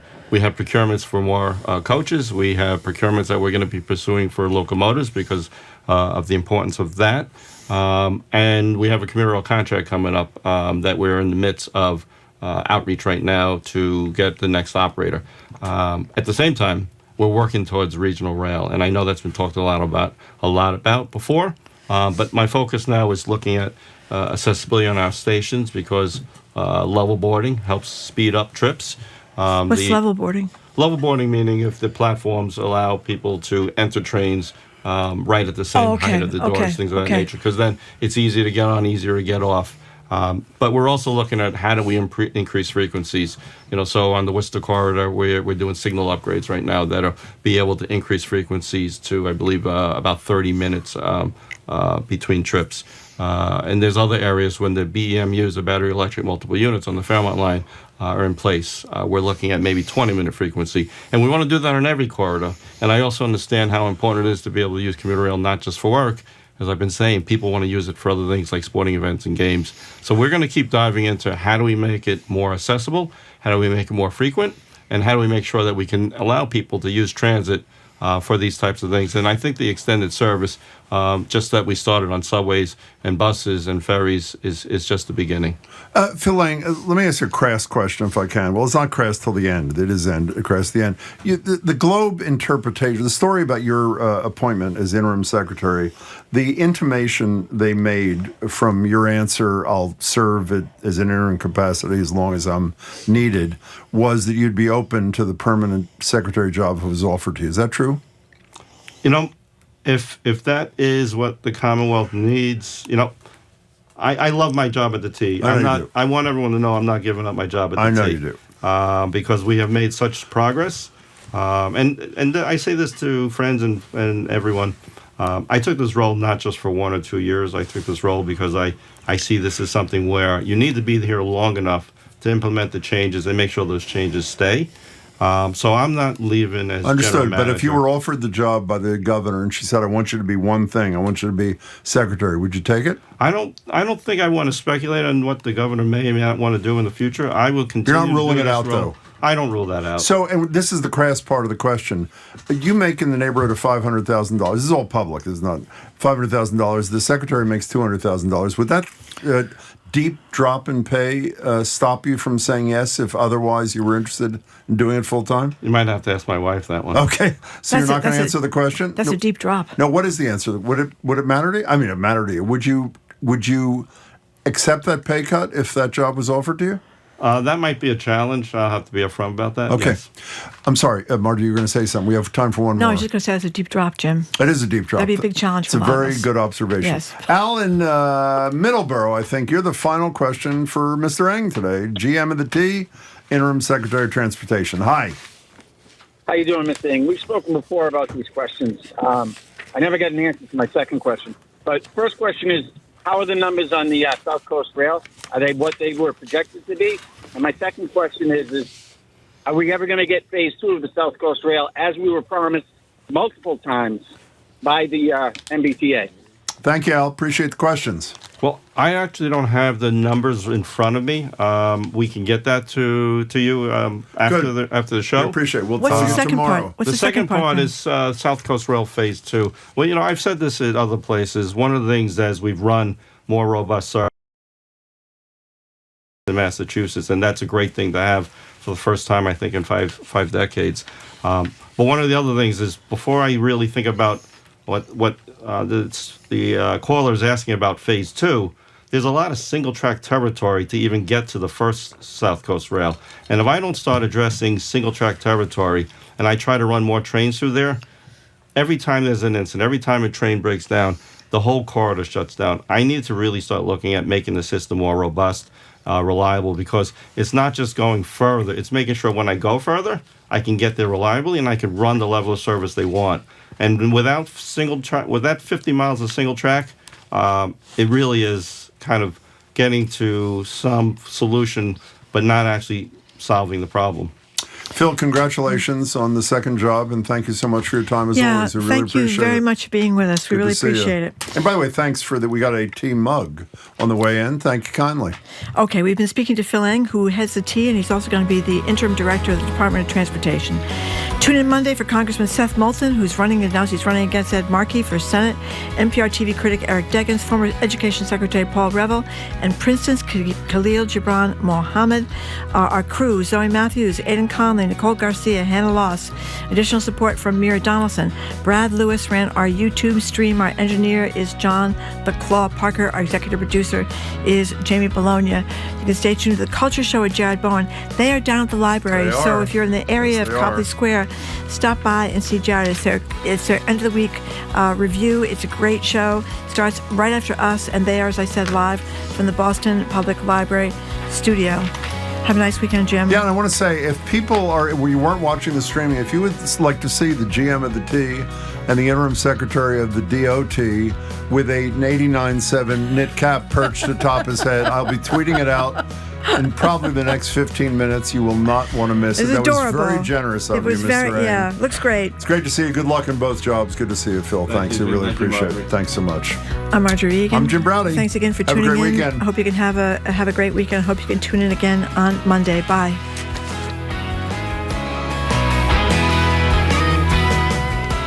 This is the GBH Fall Membership Drive, and today we are doing something special that we are calling $5 Friday. We're asking you to join as a sustaining member for just $5 a month. Your $5 per month has a big impact on what you hear every single day here, and it makes it possible for GBH to continue to cover what matters to you. So please help pay for your future GBH listening now with a gift of $5 per month at gbhnews.org or by calling 888-897-9424. I'm Maeve Buckley, and I'm joined by Zach Finn. And the goal we have right now is 10 contributions in about the next 8 minutes. Now, if you sat on the sidelines during past membership drives, right now is the time to step up as a sustaining member, or you can make a one-time gift. The money you give now will help ensure the future of NPR and GBH News.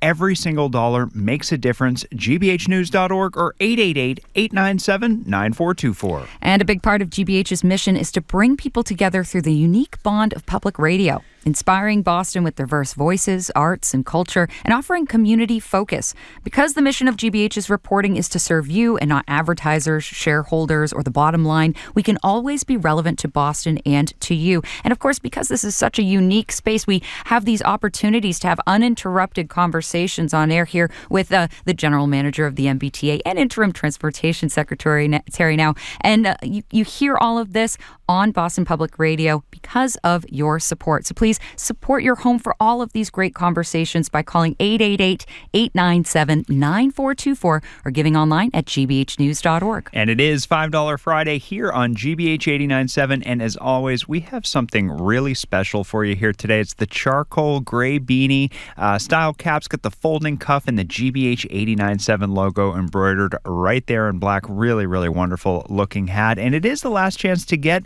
the GBH 89.7 hat for $5 a month and support your Boston Public Radio listening at the same time. So if you were thinking about, well, when's a good time to call? Hey, it's right now. 888-897-9424, gbhnews.org. And the federal funding we used to get was a small percentage of our operating budget. It was just enough to help us serve a broad range of listeners, but not so much that losing it would make us go silent. We don't want our service to be diminished, though, because of federal funding cuts. So we're asking you to please help us begin replacing those dollars by becoming a sustaining member right now. It's so important to make that gift of support. If you have yet to do so, support your listening. It makes a huge difference here. 888-897-9424. Again, that's 888-897-9424. Or you can make that gift online at gbhnews.org. And you might ask yourself, well, why give right now? Because there will never be a better time. Now, you might think there will be. After all, it's easy to imagine you'll have that luxury of a few extra couple of minutes to support GBH. The reality is you're probably always going to be busy with something. So go ahead and make that time right now. We promise the experience will be so quick and so easy. 888-897-9424 or online at gbhnews.org. Thank you so much to everyone who's made their gift of support. We heard from Pamela in Jupiter, Florida. We also heard from Terry in Norwood. And we heard from a friend in Peabody who left a comment and said, it's very important to hear news that's true right now, especially at a time when it's so important to stay on top of what's going on. I love all of your shows, especially Jim and Marjorie. They have the right balance of seriousness and fun. Well, thank you so much to you and to everyone who has made their gift of support. We also just heard from another friend in North Reading who says, GBH has been a constant in my life since childhood, and now my 13-year-old son is an avid listener as well. It's a comfort, especially in these trying. Make your gift of support right now. We're down to just 6 more people we're looking to hear from, and just about 5 minutes left to go in the show here in Boston Public Radio. 6 more people to go. You can be one of them when you make that gift of support right now. 888-897-9424 or make your gift online at gbhnews.org. The monthly sustaining membership is the best possible way you can support GBH right now. It's quick and it's easy to set up. You just pick an amount for a recurring charge from your bank account or your credit card. A lot of folks start out at $10 per month. And with the loss of our federal funding, that consistent source of revenue means we can keep you informed without having to live Pledge Drive to Pledge Drive. So please take those few minutes right now and go ahead and sign up. gbhnews.org or 888-897-9424. And don't forget to ask for the GBH 897 knit hat as our thanks for your contribution of just $5 per month. Again, $5 per month. We'd love to send this your way. Now, the deadline to get this at $5 per month, it's coming up at 6 o'clock this evening. After that, you'd have to give $10 per month to get the hat. But again, it's celebration of $5 Friday right now. Just $5 per month. And this is your last chance to support your Boston Public Radio listening and get that hat for that $5 per month sustaining level. 888-897-9424. Ask for the hat when you make that gift of support when you call, or if you give online, you could check out an image of what it looks like there at gbhnews.org. And hey, you have an opportunity to do something really special today, and that's take part in $5 Friday. We're asking you to join GBH now as a sustaining member for just $5 a month. Your ongoing monthly commitment will have a huge impact on the news and stories you hear every single day.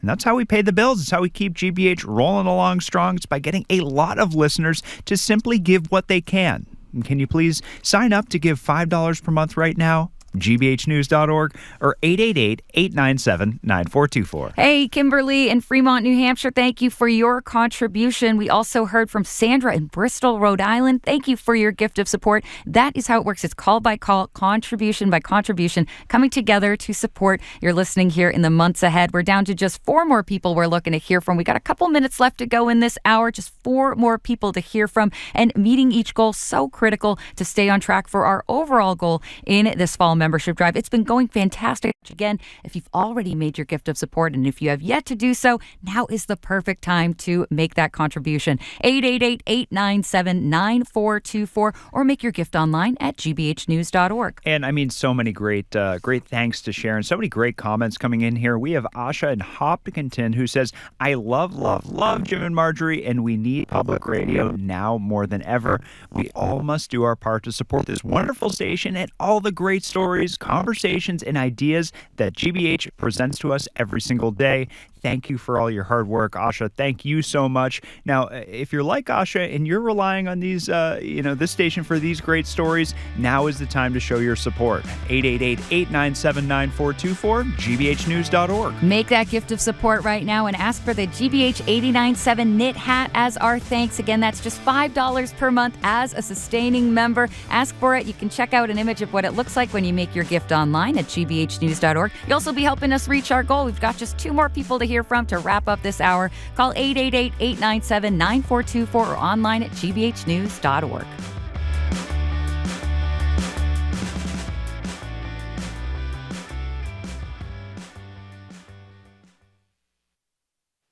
What's trending? What's interesting? What's going on around town? We're talking all things arts and culture on The Culture Show, next on GBH 89.7. Funding for our programs comes from you. And Global View Communications, providing customized inclusion business strategy, market research, and recruiting solutions for over 25 years. Global View Communications. Inclusion. It's worth it. InclusionIt'sWorthIt.com.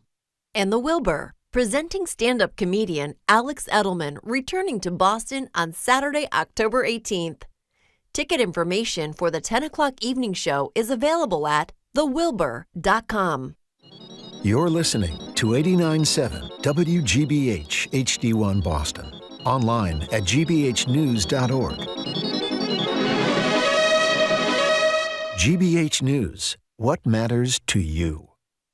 I'm Edgar B. Herwick III, and this is The Culture Show.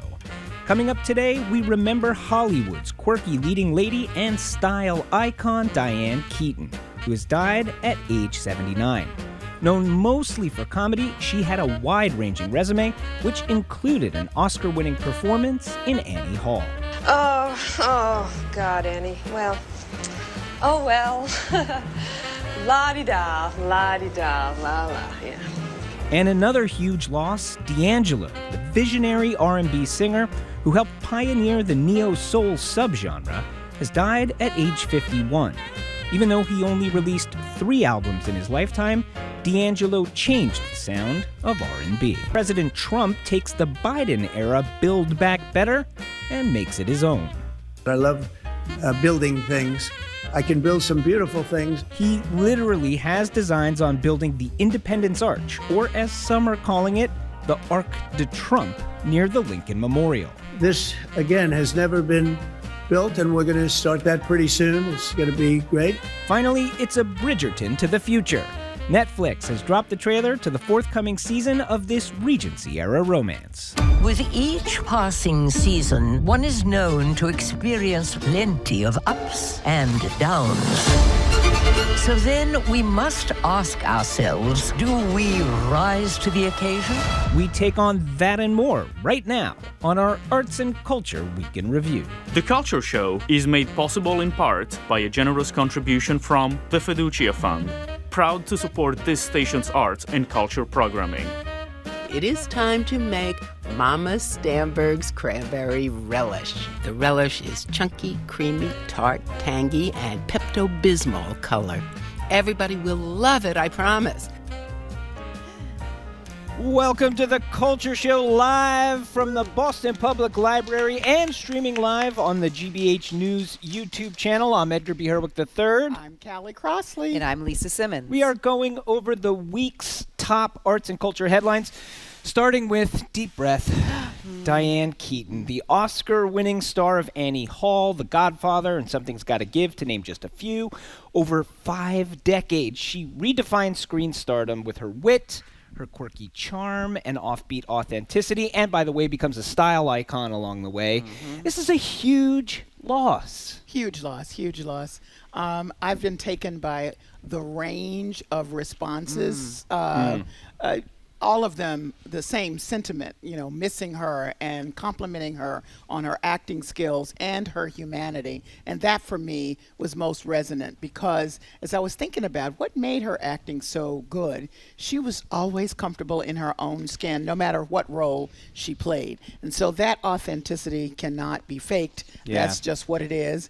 And even though there were different roles, there she was. The heart of it was her and her humanity. And that's what people responded to in her acting and in real life. I mean, absolutely. It's like every single minute I'm, opening up my Google or whatever, and the first story is someone talking about Diane Keaton and how amazing of a person she was. And I think you're absolutely right. She was authentic. Off screen, she was authentic. She was a kind, incredibly personal person and personable. And I think you're right. I mean, I think I've seen everything she's ever been in. That's a lot of movies. That's a lot of movies, but I loved her because movies are my game. Yeah. But just because, as you said too, her style iconness, right, with Annie Hall and Woody Allen saying, "I don't care how you dress, do what you want to do," and from that became this whole style in her persona. And I thank her for changing that style for women in the 70s, right? Is wearing pantsuits and it's being okay, but it's still being feminine, right? And so I think it's a huge loss. I think people were completely shocked by it. She was young, 79, yes.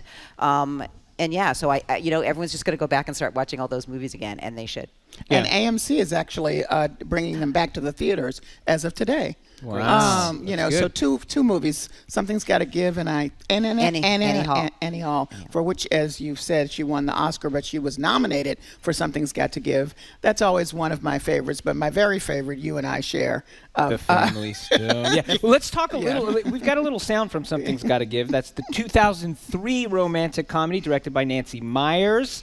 This is a scene in which playwright Erica Berry, played by Keaton, grapples with unreciprocated feelings for her daughter's older boyfriend, who is played by Jack Nicholson. Let's have a listen. I felt something with you that I never really knew existed. Do you know what that's like after a 20-year marriage? To feel something for another person that is so... Oh, right. Not your problem. God. Do you know that I've written this, but I never really got it? Do you know what this is? Heartbroken. How's that for a Barbie song? She's awesome. She's awesome. The other thing, I find myself thinking about is, the range of films that she was in over the years, right? It certainly demonstrates her range as an actor, to be sure. But if you think about Woody Allen films and The Godfather, and then family family dramas like Marvin's Room, crowd pleasers like Father of the Bride, The First Wives Club, like ensemble pieces, Baby Boom, where she's sort of a leading lady, a modern leading lady.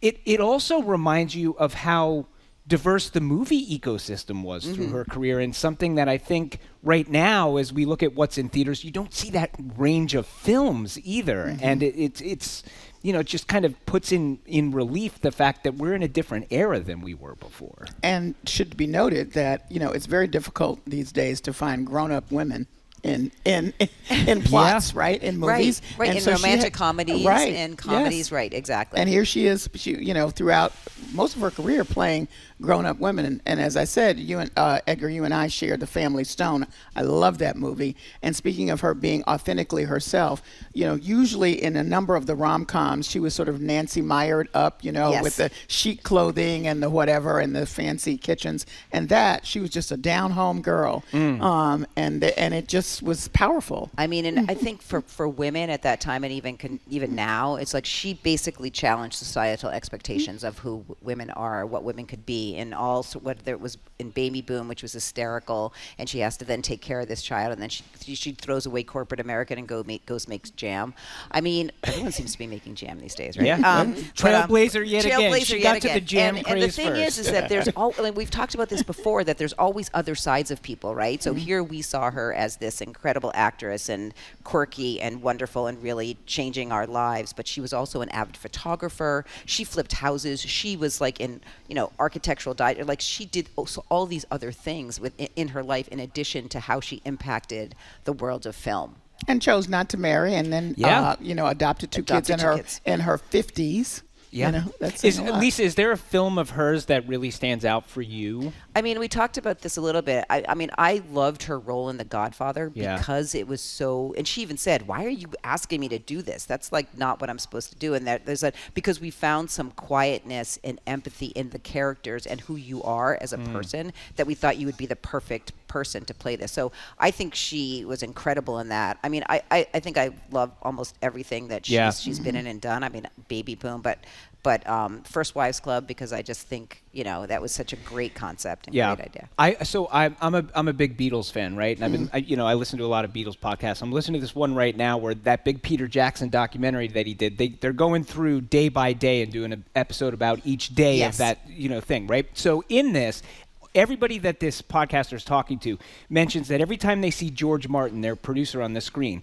they breathe a sigh of relief because they're like, okay, George Martin's here, everything's going to be fine. I sort of feel like when Diane Keaton would come on screen in a movie, that's what I would do. You breathe that sigh of relief. You know you are in good hands. You are going to get good acting. You are going to get a good scene. Like, it is just a comforting presence to see her on screen, no matter what the film is. And the big compliment is that her other fellow actors felt the same way. Yes. Yeah, absolutely. You know? Yeah. Okay, well, we can't leave this conversation without mentioning another pioneering woman. One of the founding mothers of NPR, Susan Goldberg, died this week. Her warmth, fun, and, of course, famous cranberry relish recipe defined the sensibility of public radio. So we're not going to reflect on her legacy here, but tomorrow at 2 on 89.7, GBH is going to be broadcasting an entire 1-hour special on Susan Goldberg. So make sure to tune in for that. All right, staying in the folks that we lost this week, D'Angelo. We are going to listen to a little right now. See, we be making love constantly. That's why my eyes always shake. Blood burgundy. The way that we kiss the sun like any other way that I be kissing. When I miss the water, miss it, won't you listen? Brown sugar bang. I guess I'm off of love. Don't The R&B singer, songwriter, and producer who helped redefine soul for a new generation has died this week at 51. Oof. A deeply private artist. He often stepped away from the spotlight, only had 3 albums in a long career, as Time says, but only 3 albums. Searching for balance between his talent and the weight of fame. And we lost him this week. Wow, it was really shocking. First of all, I'm very shocked because in the last year or so, we've lost a lot of people in their 50s or late 40s, and it just seems doubly shocking. Yeah. And we're talking about in this segment the people whose contributions have been so meaningful. And somebody not knowing him may listen to that and say that, oh, that sounds good, but not understand the broadness of his influence. He came in at a time where he decided to flip a little bit what R&B was, a traditional R&B, take it to a new level, add a little hip hop to it. But what I loved about it is it's mostly love songs. Yeah. And they're all about, one of my favorites is Lady. This is my lady. I want everybody to know about it. They're romantic. They're a little sensual on top of it. And in fact, his most famous one accompanied a video that I had never seen before. Oh, you hadn't seen I it before? I do not understand. I don't know how how I missed that. I don't know how did you get through the 90s I have no without seeing that idea. video? I did not see the video, but I looked at it and wow, yeah. I know, but unfortunately, it was that video that dropped him out of public life. Yes. That video that sort of like catapulted him to say, "This is So not who I want to be." If folks don't know what we're talking about, this is the video for the song Untitled, How Does It Feel? And famously, it's pretty much just a long, slow single shot of his upper body, him with nothing on, looking real good. A necklace. At some point, he has a little water sprayed on the necklace. He was so embarrassed by that. I mean, you're right. But so the thing is about D'Angelo too is that you're right. I mean, he ushered in neo soul. He was really about the music and not about the brand. Mm-hmm. Talks about he influenced so many people, but this whole concept of taking music behind the beat, having this sort of like drunk, lazy, way that was sultry and beautiful, and and to have him gone at 51 because he did drop out of the music business for like 10 years after that video, and was just coming back.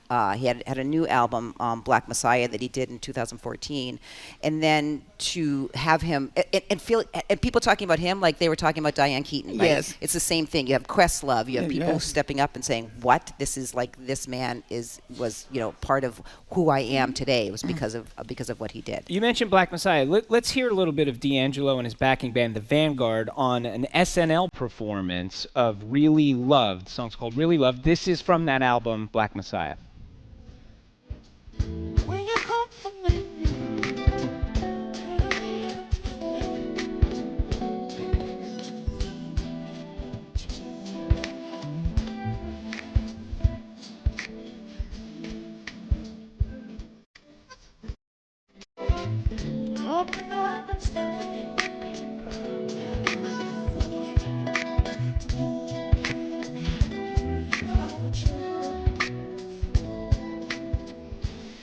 You could just feel it. Yeah. You could just feel that sort of like the thing that I love about what people might not know is that he started. It was like a family, more like a family of artists, the Soulquarians, which was like Questlove and Erykah Badu and Dilla and Mos Def and Q-Tip, and they met in a studio that was actually owned by Jimi Hendrix, and they would come together and just make music because they were musicians, right?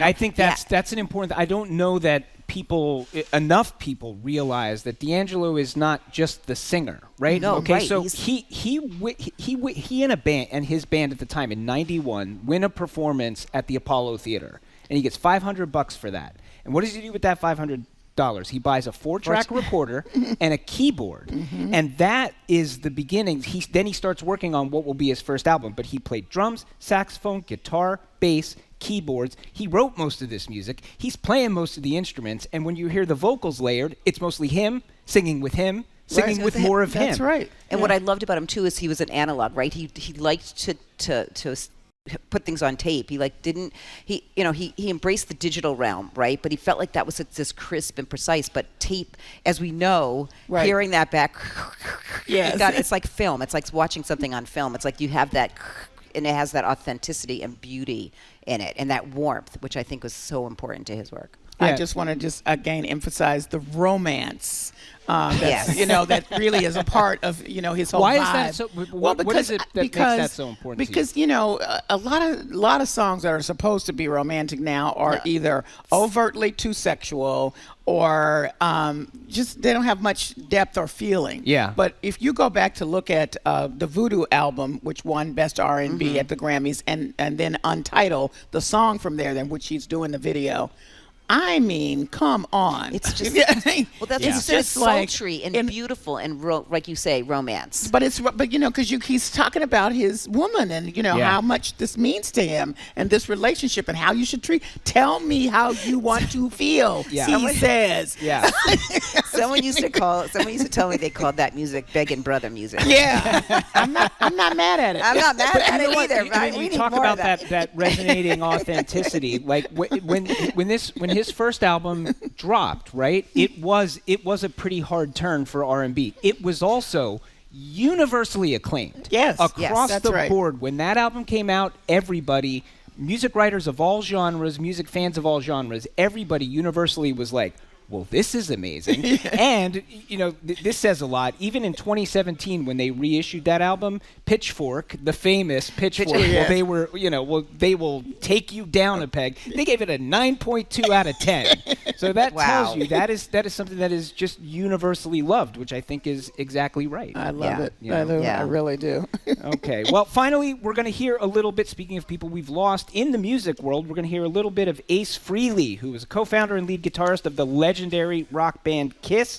He died yesterday at the age of 74, known for his iconic spaceman persona and, of course, the smoking Les Paul guitars, which is something that was the first thing you said. That's the first thing I said about the smoking guitars. Yeah. He later went on to have a great solo career.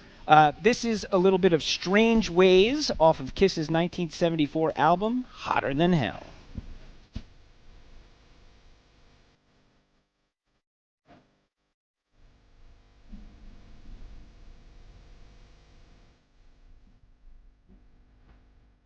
Coming up, President Trump wants to build an Independence Arch to celebrate patriotism and the nation's strength.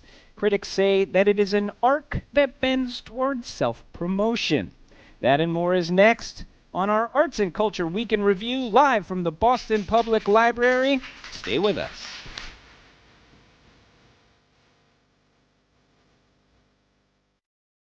The Culture Show is made possible in part by a generous contribution from the Fiducia Fund, proud to support this station's arts and culture programming.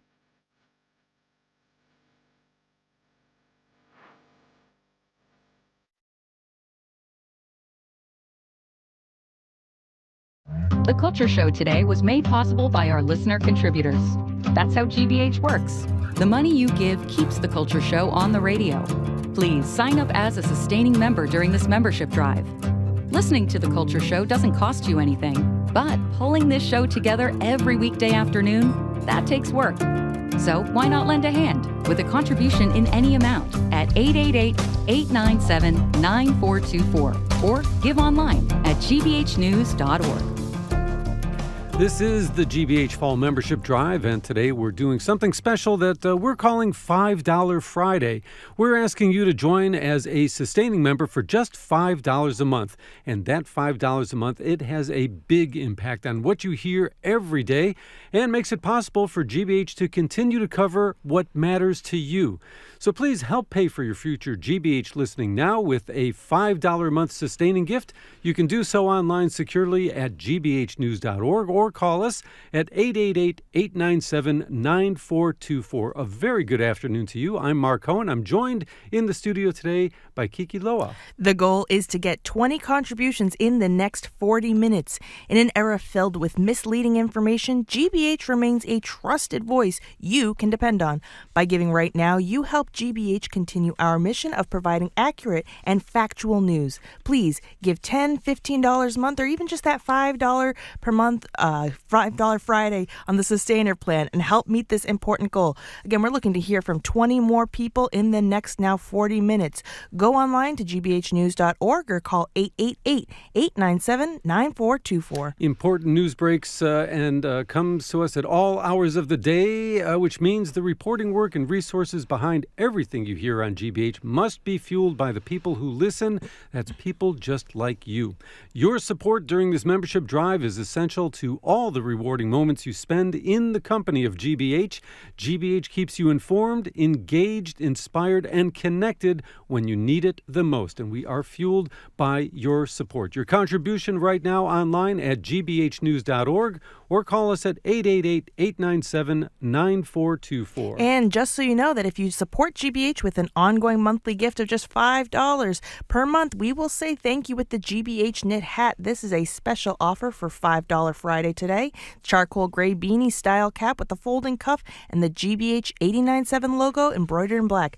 The deadline is today only, so don't miss out on your chance to get this cozy hat for the upcoming winter season. Go online to gbhnews.org or call 888-897-9424. There is never a shortage of news, and it's more expensive than ever to report that news in the way that you expect. Covering those expenses is a big challenge now that our federal funding is gone, and during this membership drive, it's especially important to get as many listener contributions as possible so that we can continue to bring you the important and factual news that you depend on. 888-897-9424, gbhnews.org. And giving just takes 2 minutes of time. We need your name and contact information, which we keep private. So again, sign up as a sustaining member with that $5 per month today. Get that new knit hat and support GBH all at the same time. 888-897-9424 and gbhnews.org. Support for GBH comes from you. And Neville Place Assisted Living in Cambridge, providing residents with a range of services designed to help seniors stay sharp, social, and independent. More at nevilleplace.org/care. And the Bach Center, presenting Herbie Hancock, the groundbreaking jazz musician and Grammy Award-winning icon. Herbie Hancock at the Bach Center Wang Theater, Wednesday, October 29th. Tickets at bachcenter.org. And the Museum of Fine Arts, Boston, with Uniqlo Free Admission Day on October 25th. Activities include performances, art making, and exploring the museum's galleries. More at mfa.org. Welcome back to the Culture Show. Woo! I'm Edgar B. Herwick III, live from our GBH studio at the Boston Public Library. I am joined by co-host Callie Crossley and Culture Show contributor Lisa Simmons. She's the artistic and executive director of the Roxbury International Film Festival and program manager at Mass Cultural Council. If you are council, very difficult word. It is. Now, if you're just tuning in, it is our Arts and Culture Week in Review, which includes the Independence Arch. President Trump has unveiled designs for this proposed monument to American freedom. Critics are characterizing it as the Arc de Trump, and they say it says less about American liberty and more about Trump's personal legacy. If you are streaming online or if you're down here at the Boston Public Library, you can look up and see an artist rendering of this proposed arch, which will be in D.C., but actually technically I think in Virginia. Mm-hmm. It'll be like a long ways down from where the Lincoln Memorial is and kind of at the other side facing back toward most of the monuments on the National Mall. What do we think? Are we ready for this arch? I'd like to know who's paying for it. I hate to be that person. That he had, it's the billionaires that he had for dinner He did say that it would be private donors. It's not going to be taxpayer money. And he said he had extra money from the ballroom that he showed them. So that's just going to go into building. Okay, well, the ballroom is not done yet, and we've paved over the garden. So there's a lot of stuff going on. I would say that this is part and parcel of his desire to build monuments. Yeah. You could argue to himself. He really does want to be really on the mountain in South Dakota. That's really where he wants to be. But if that can't happen, he can control some of these, other places. Now, some people have said on its face, not a horrible thing, depending on what the design ends up being, because, you actually can go through it. It just feels like a lot. It feels like a lot. To me, it's sort of like everything that's going on in the world. This is what we're talking about, and this is what we're spending our money on. There's going to be, they even talked about traffic issues, land issues, environmental issues. He says, I like real estate. I'm really good at real estate. Well, this isn't really real estate. I think you're right. He said it at this billionaire dinner that he had, thanking everyone for supporting the ballroom and whatever else, and maybe hoping that they love this idea and their names would be etched in the arch. And so, but yeah, This is just an idea, and he showed those renderings of what it would look like. He also had some models. If you Yes. here at the library, take a look up on the screen there, and if you're streaming on our GBH News channel, he noted that there were 3 ideas: the small, the medium, and the large. He of course likes the large. Well, but I mean, I think that these could be salt and pepper shakers. They actually do look like salt and pepper shakers. They will be if it's made. Yes. Yeah, just so you know. Yeah, I don't know. He says he wants to do this for as part of the 250, which is happening next year. I think there's if this happens, there's probably no way on God's green earth that this gets done by July of 2026. Well, here's the trick: that it was originally supposed to be temporary. I probably feel differently about a temporary thing, but now the conversation is really about permanence. And that's where the criticism is really coming. If you did it temporarily, as one does, build up for these big events like the 250th anniversary, okay. But permanently? And if it is permanent, then it becomes the whole issue of what it is actually going to look like. Right. And then all the other issues you said about, the environmental issues, the land issues, many things. I say this on this show all the time, that idea of there's the things you do and then there's the way in which you do it. I think, if this were done in the proper way, if all the permitting's there and they decide to build it, and it's built, with money that is not from taxpayers, without Congress weighing in and saying we think this is how you should spend taxpayer money, I'm kind of okay with it. I mean, except that most people have said you cannot do that. What you're asking or saying, you certainly can't in the same period, in the time period. Right. I think that's the probably issue. right. Yeah. I think that's probably the right. issue. So if it gets, especially if it's gold. Yeah. And it could be. Well, okay, as Trump is looking to build his own monument, he's also taking aim at another FDR. He's moving to offload D.C. buildings, all across D.C. as part of this kind of government shrinking that's been going on. There's a bunch of buildings for sale, including one that is lined with all of these New Deal era murals, some of which have been described as, essentially the Sistine Chapel of this program, which was rolled out during the FDR administration, where murals went up in place in public buildings all over the country. So, this kind of kicks off a debate about what do you preserve, what do you replace. What do we make of this situation, this one in particular, right? Well, I think it's important to start off by letting people know that most federal buildings, with the exception of the Pentagon, are not owned by the agency inside the building, but by the General Services Administration, which requires the agency to pay rent. Various rents are paid by different buildings depending on, how valuable whoever's inside. Right. So there are some buildings, and this particular one, because of who the tenants were, Voice of America and some other folks, never had a lot of money to do like renovations or whatever. Yeah. So everybody agrees that to try to renovate this building is a lot of money. Yes. So you have to decide whether you're going to, if therefore you're going to sell it, but you have these precious, and I say precious because this is a time period. You're talking about pieces of culture, pieces of history from America. Whether you like the artist or not is not the issue. This represents something, and it's akin to me. We've had the conversation here on this show many times about war-torn situations where the first thing that is targeted are these pieces of art that are representative of the culture. So let's not do it internally. Figure out a way to preserve the art, and then if you want to do something with the building or however you want to, okay. Exactly. I mean, I think that the other thing to note too is that this has been in the works. I mean, they want to sell off like 45 buildings. This came up under Biden's administration too. Like we need to figure out what. But under that administration, they decided to make the decision to renovate it. They did. They ended up saying like, okay, we're going to put money and we're going to make sure that we do this. I don't think anyone ever really knew that these murals were in there, and so the question becomes, okay, we know that it's going to get sold. We know it'll probably go to a private developer. But the question now should go to how are we going to preserve these murals? It reminds me of this film, this Faith Ringgold film that we did last year called Pay Me a Road Out of Here, where there was a mural at Rikers Island, and everyone came together at Rikers Island to the women at the prison came together and said, we need to know how to preserve this. They got it off the walls and they brought it into a museum. Of course, now they want it back, but they made that.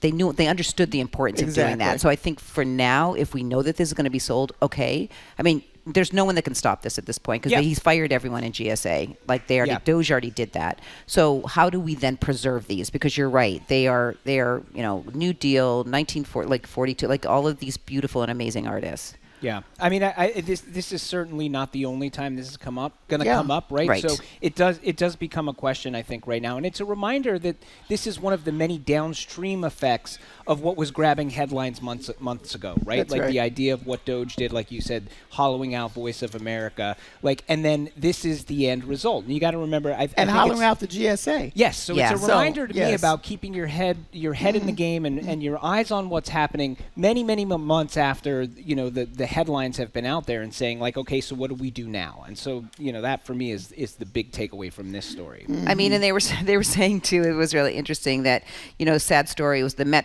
Metropolitan Museum of Art wanted to save some things when Trump took over Bonwit Teller, right? I loved Bonwit Teller anyway. But the Department Store's flagship, and then he was like supposed to save the columns. They were only like $32,000. That's all it was going to cost. So they're like, what makes you think that these murals are going to be saved? So I think this is where artists need to come in and be like, hey, we need a campaign. We need to people who love artists. Yes, and who artists love who- artists. Well, as Trump is building arches, Netflix is building bridges between eras and audiences. The streamer just released, Callie, I'm sure you are very happy with the trailer for the forthcoming season of Bridgerton, offering another lush escape into Regency era scandal and style.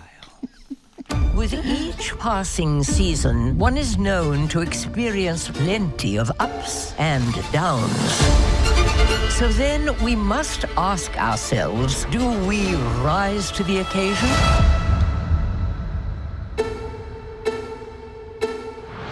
As always, time and this author will tell.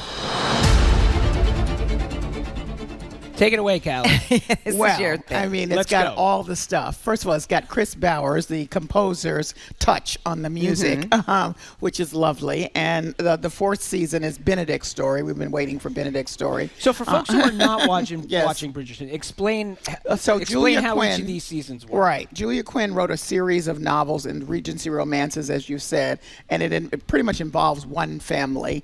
And so each season of Bridgerton, we've taken a look at somebody in the family and their particular romance. And so we're now up to Benedict, who's one of the brothers in the house, and his story. And it'll be probably similar to what we've seen before, except that last season, I hope this is not a spoiler alert. For If people. you haven't seen season 3, plug your ears up right now. Go. Lady Whistledown was revealed. Yes. So now it'll be very interesting to see what happens. But I think it's too. Shonda Rhimes says this is her favorite in all of the ones that she's done so far. She loves this sort of like Cinderella trope. So it's got this like Cinderella sort of thing going on. She always felt like Bridgerton was supposed to be that.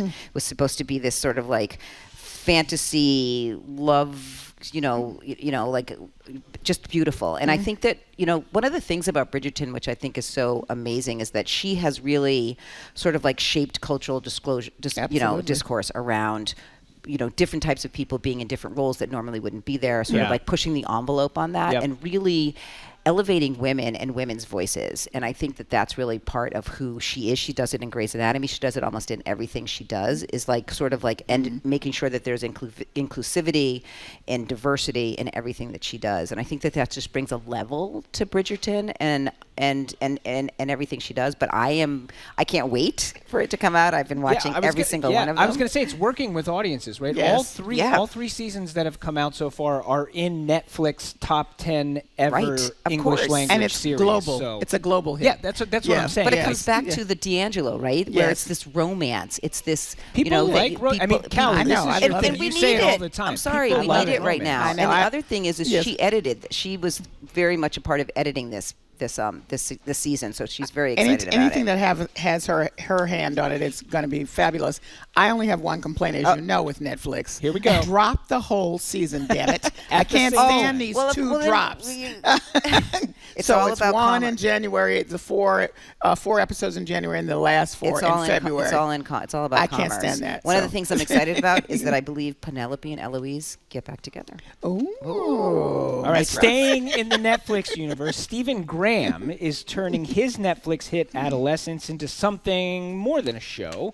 He's making it a spark for a new book on masculinity. So here's what's happening. He's inviting fathers to write letters to their sons. This is an open campaign. It's going on right now. And he's saying, share with us these letters that you fathers have written to your sons. You can be first-time fathers, old fathers, young fathers, doesn't matter.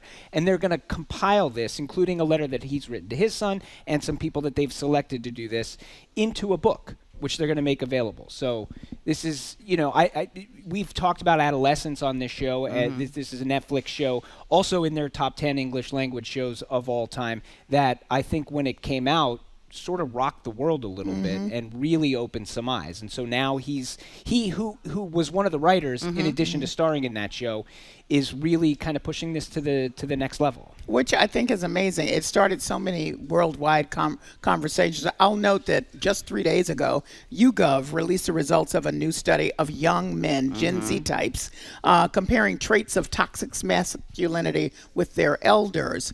And the result was that young men exhibit more of the traits. And the study puts some blame, not entirely, on social media and parents. And as you know, that was the theme in adolescence. And so there are big conversations right now about the manosphere. What does all of this mean? So I think a book like this and the manner in which they're doing it with these conversations between fathers and sons could not be more timely. I think it is so important right now when there's so much extreme ideologies out there and vulnerable young men. There was also a study that said 69% of boys saw posts about misogyny. I mean, this is happening. What I love too, not only about what he's doing, but in 2005 we're seeing a lot of these actors like Timothée Chalamet and Jacob Elordi and Owen Cooper, who is in adolescence, sort of like be this new redefining of what masculinity is. And Hollywood is actually taking notice, right? They're like, oh wait, we don't need this brutalist sort of like person to say that this is what masculinity is. Like it actually works for them to be empathetic and to be sympathetic and to be caring and to get rid of and reject toxic masculinity. So yeah, I think that people, not only young boys but young women too, look to media, unfortunately, for their role models. So if we can sort of like shift that, and if he's doing it and other actors are doing it, then I think that maybe we'll see a turn in the way things are. Let's hear a little bit from adolescents. Folks who didn't watch the show, I mean, essentially what happens in this show is you have a young girl who is murdered and a young sort of tween boy who gets brought in as potentially the murderer, and there's an investigation going on, and it looks at both the investigation, but also how various fathers and sons in the universe that is upended by this are sort of grappling with it. In this scene, D.I. Bascombe, who's investigating the murder of this young girl, is talking to his teenage son, and his teenage son is trying to explain to him these emojis and text messages that were going back and forth between kids, starting with the red pill. Red pill is like, I see the truth. It's a call to action by the manosphere. Manosphere? Which is where the 100 comes in, the 80-20 rule. Adam, listen, my brain can't take all this. I don't know what you're talking about. Just break it down. 80% of women are attracted to 20% of men. Women, you must trick them because you'll never get them in a normal way. 80% of women are cut off or she's saying he's an incel, Dad. He's 13. How can you be involuntary celibate at 13? I know. Who isn't celibate at 13, huh? She's saying anyways, Obi. That's what they say, you're an incel. You're going to be, I don't know, a virgin forever, basically. And all those people have fired, which means they're agreeing with her. Okay. So this is bullying. Yeah. So one of the themes in this, but I think there are two things. There are a couple of reasons why I think people were very shaken to their core by this. One, I think the kids who are playing like 13 years old in this look like they're 13 years old, and I think a lot of people were like, "Whoa, it starts that young." I think that was shocking to people. I think the other one is the real gap between fathers and sons in terms of their understanding of how people are communicating, their language. I mean, we always have generation gaps, but this one put it in relief, and that's why I find this project so interesting, because it is a book that's saying fathers write letters to your son, so it is intergenerational by nature. Exactly. Well, and I mean, it's also taking responsibility, like, right? Sort of like as a father, putting that responsibility also on you to opening those streams of communication to have those conversations with your sons. Which I think it was demonstrated through the conversations that came after this. A lot of them are not happening. By the way, the series, many people thought, should be shown in schools, and the UK picked it up as a free a series for everybody in the secondary schools. So I think that was important. Yeah, and again, this is an open call. So fathers, if you're listening out there and you want to participate in this, just go online. You'll find the information, and you can be a part of it. All right, coming up is the best thing since sliced bread. Sliced bread without a crust. There's a serious legal battle brewing. I don't know if you folks have heard of this or not, but Smucker's Uncrustables and Trader Joe's crustless PB&J snacking sandwiches are going head to head. That's next on The Culture Show. Stay with us.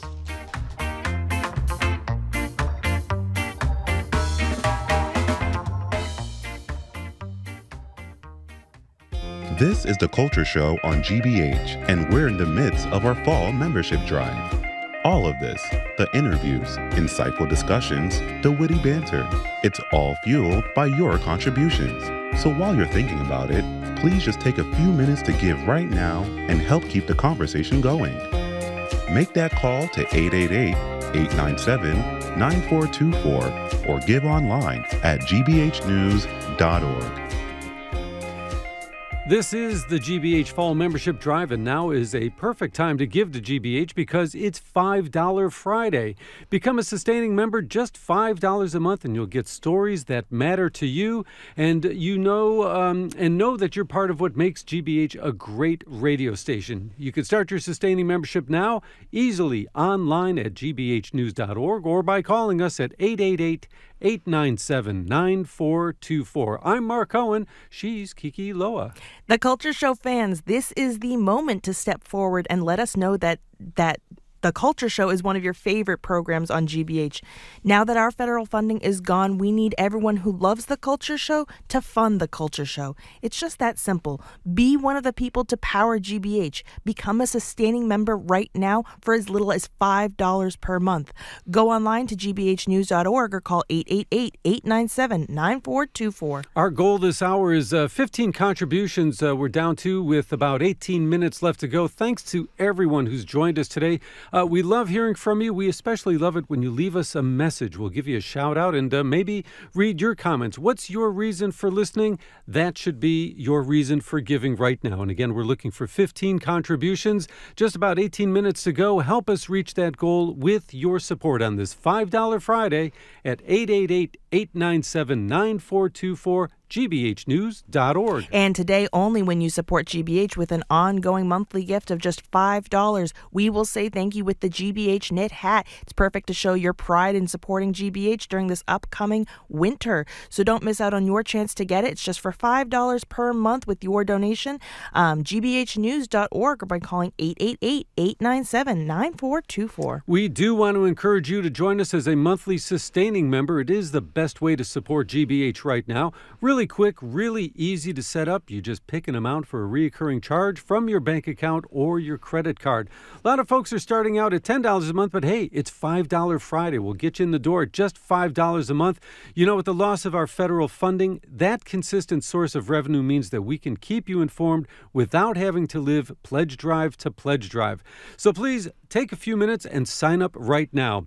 Join us online. Look for the donate button at gbhnews.org or call us at 888-897-9424. And thank you to everyone who's given so far in this hour. And a special thank you to Lynn in Townsend, who says, I'm a big fan of The Culture Show and Boston Public Radio with Jim Browdy and Marjorie Egan. Well, thank you so much, not only for being a fan and a listener, but from going from a listener to a listener contributor. Your support means that we can keep programs like The Culture Show coming to you day in and day out. So join along with them to make your contribution right now at gbhnews.org or call 888-897-9424. Also want to give a quick shout out to our newest member to the GBH family, Sandra in Rochester. Thank you so much. This is $5 Friday. We're encouraging you to take part, take an active role and vote for 89.7 GBH. We're counting down 15 contributions in about the next 15 minutes. We hope to hear from you next. Giving so easy to do online at gbhnews.org or by calling 888-897-9424.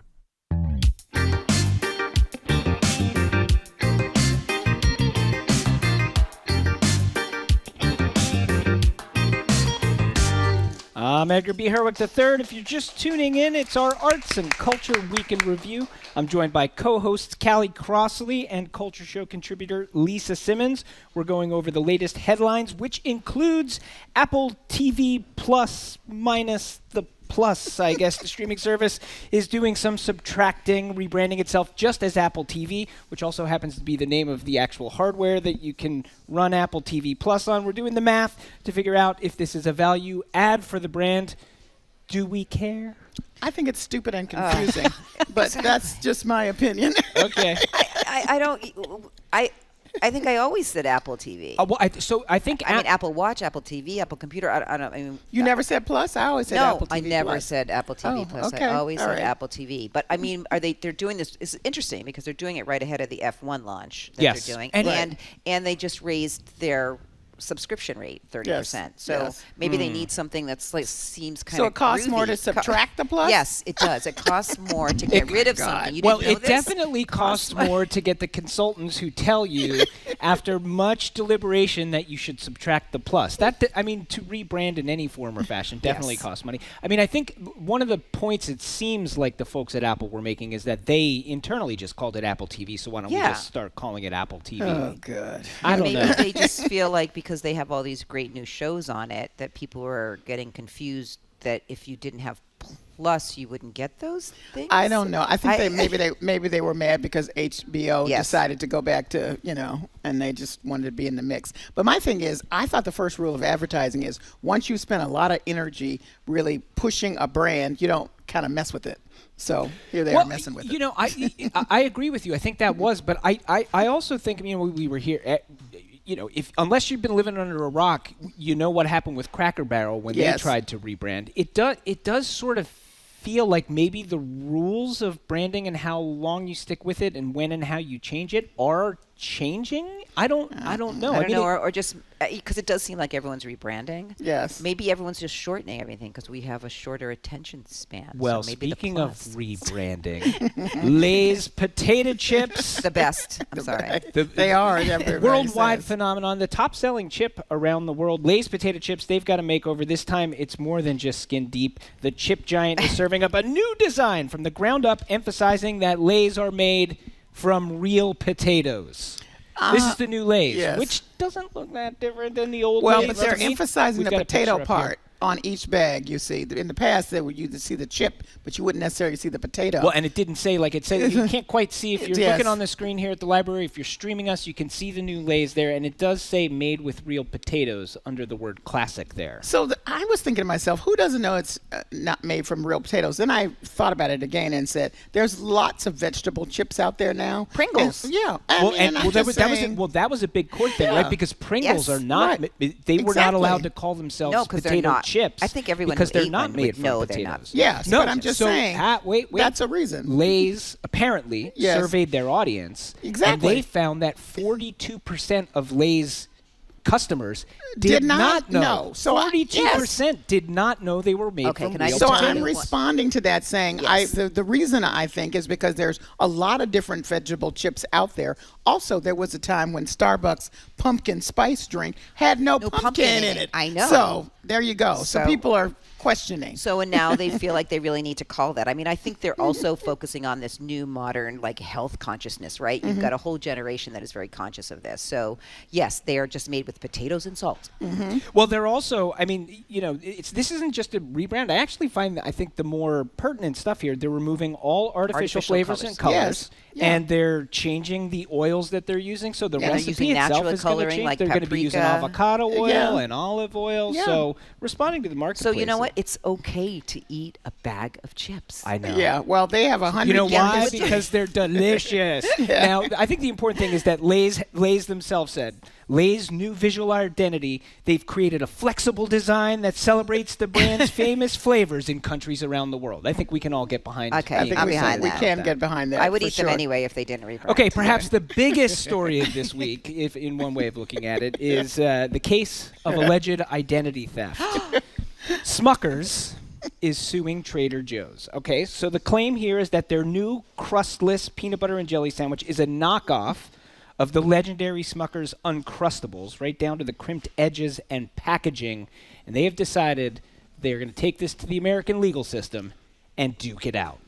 So if you're down here at the library, have a look at our screens. If you're streaming on the GBH News YouTube channel, have a look at your screen. We've got here to the left and to the right, we've got the Smucker's Uncrustables, and then we've got the originals. That's the originals. Yeah. And then we've got the new crustless peanut butter strawberry jam sandwiches from Trader Joe's. What do we think? Do they have a case? Well, first of all, I just want for people to understand you cannot trademark foods, but you can trademark shapes, apparently. So the issue is with the shape. And the crimping. I think the crimping is the best. There's going to be a lot of talk in this court case of crimping. It could, but the shape is the important thing. So Uncrustables prides itself on the round shape. Do we think that Trader Joe's has a round shape? Yes. It looks round to me. It's roundish for sure. Yeah, I think it needs to be a taste test. All right, this is Smucker's. Yes, okay, yes. They own peanut butter. Jelly. They're big peanut butter and jelly. Peanut butter. Yeah, they're big so jelly. What is Trader Joe's using for their peanut butter and jelly? I think we need to taste them. Yes, they look the same. Yes, I think. Well, they're using jam for one thing. I see. That's what I Has say. anyone had these Uncrustables? No, Oh, no. they're good. The Trader Joe's ones or the original The ones? original ones. Okay. I have not tasted that. So, I mean, yes, I think they definitely have a case. I think that, that poor Trader Joe's, aren't they pacifists? I mean, they probably never thought that they would find themselves in the middle. They don't even have lawyers. They're so nice to they're everybody. Just like everybody. Like, what do you think? And that maybe they're just going to stop doing it. But it is kind of sketchy that they did that. I'm sorry. I don't know. The other the other thing, can we bring the picture up one more time? I just want to talk about this. So I guess I have some sympathy for the crimping thing. Although I am thinking about, I was a really picky eater when I was young, right? Yes. And I can remember, kids are very good about it. And I can remember being this. It's like, let's say that you're used to having Uncrustables, and then your parents are like, "Oh, it's an Uncrustable, right?" And you're like, "No, it's not. No. This texture's a little different, or this shape's a little different." That's true. Right? So if you're actually thinking about the consumer, I think it's probably okay for the shape to be the same. But now the other claim here, which I think is bogus, is that so Smucker's is claiming that blue color, which is the base for the Trader Joe's box, is stealing their Uncrustables blue. So that's also part of the trademark. Totally different. That is such a Trader Joe's Joe is blue. teal, Yes. and there's royal blue on the Uncrustables. Okay, we've got some breaking information coming in about this. This is from our production staff. Nutritionally, they are similar, with one serving of the Uncrustables containing 10 more calories than the Trader Joe's, so 210 versus 200. The Trader Joe's crustless sandwich includes 1 more gram of protein, 7 than the Smucker's. The only place where they significantly diverge is in sodium, so the salt content. Uncrustables, 220 milligrams, which is more than twice as much. Wow. well, there you go. As the Trader There you Joe's go. version. Look, Yeah, but yes. again, we cannot trademark foods, but we can trademark shapes. Shapes. And Trader Joe's is crimped only on one side. Smucker's is all the way. I just want to point out that Smucker's did successfully sue another company in 2022 in Minneapolis for trying to do a round Uncrustable sandwich, and they shut that down. So they're very serious. And they've Yes, they are pointed very out, serious. they've pointed out that they've not sued other ones that they felt didn't infringe on Right. it. So Yeah. I think I think they have a Walmart has case. one that's I pretty think square. they have a and case, but I think the bottom line is you got to taste them. I mean, Yes. You got to taste them. You gotta taste Yeah. them. You got to go with the taste. I agree. If you're judging this, who do you judge in Oh, favor the of? this? Uncrustables. But my only issue with the Uncrustables is that they're frozen, and I just feel like when they unfree and when they come to dethaw. Thaw. Thank you. Is it no, it's just Thaw thaw. when they It's not dethaw, thaw it's just that thaw. the bread will be soggy. But No, you it's say good. no. No, they're you good. say no. Mhm. Okay. So there you They're go. great little Also, snack. I think it's wrong to have an alleged peanut butter and jelly sandwich with strawberry jam. That is wrong. The orchestra's Sorry. playing us off, Oh Kelly. my gosh, there you go. We're done. That's all for this edition of The Culture Show. Tune in Monday for John Carter Cash. That's the son of Johnny Cash on his new book, which is a major retrospective of his father's lyrics and his discography. Thanks today to the BPL technical and logistics crew, Maddie Geyer, Bill Francis, Sandra Lopez-Burke, Juan Jose Cadena, Chris Hanks, Pat Lally, and Olivia Corshio. Also thanks to the Lenox Hotel and the Newsfeed Cafe. Thanks to the Culture Show crew and today's engineer, Bill Piacitelli. Our intern is Avery Morin. I'm Edgar B. Herwick III. Have a crusty or not crusty weekend, whichever you prefer. The Culture Show is made possible in part by a generous contribution from the Fiducia Fund, proud to support this station's art and culture programming. Where's Mary? Where is she? Where is she? She's just about to close up the library. It is a very special day of GBH's Fall Membership Drive. Why? Because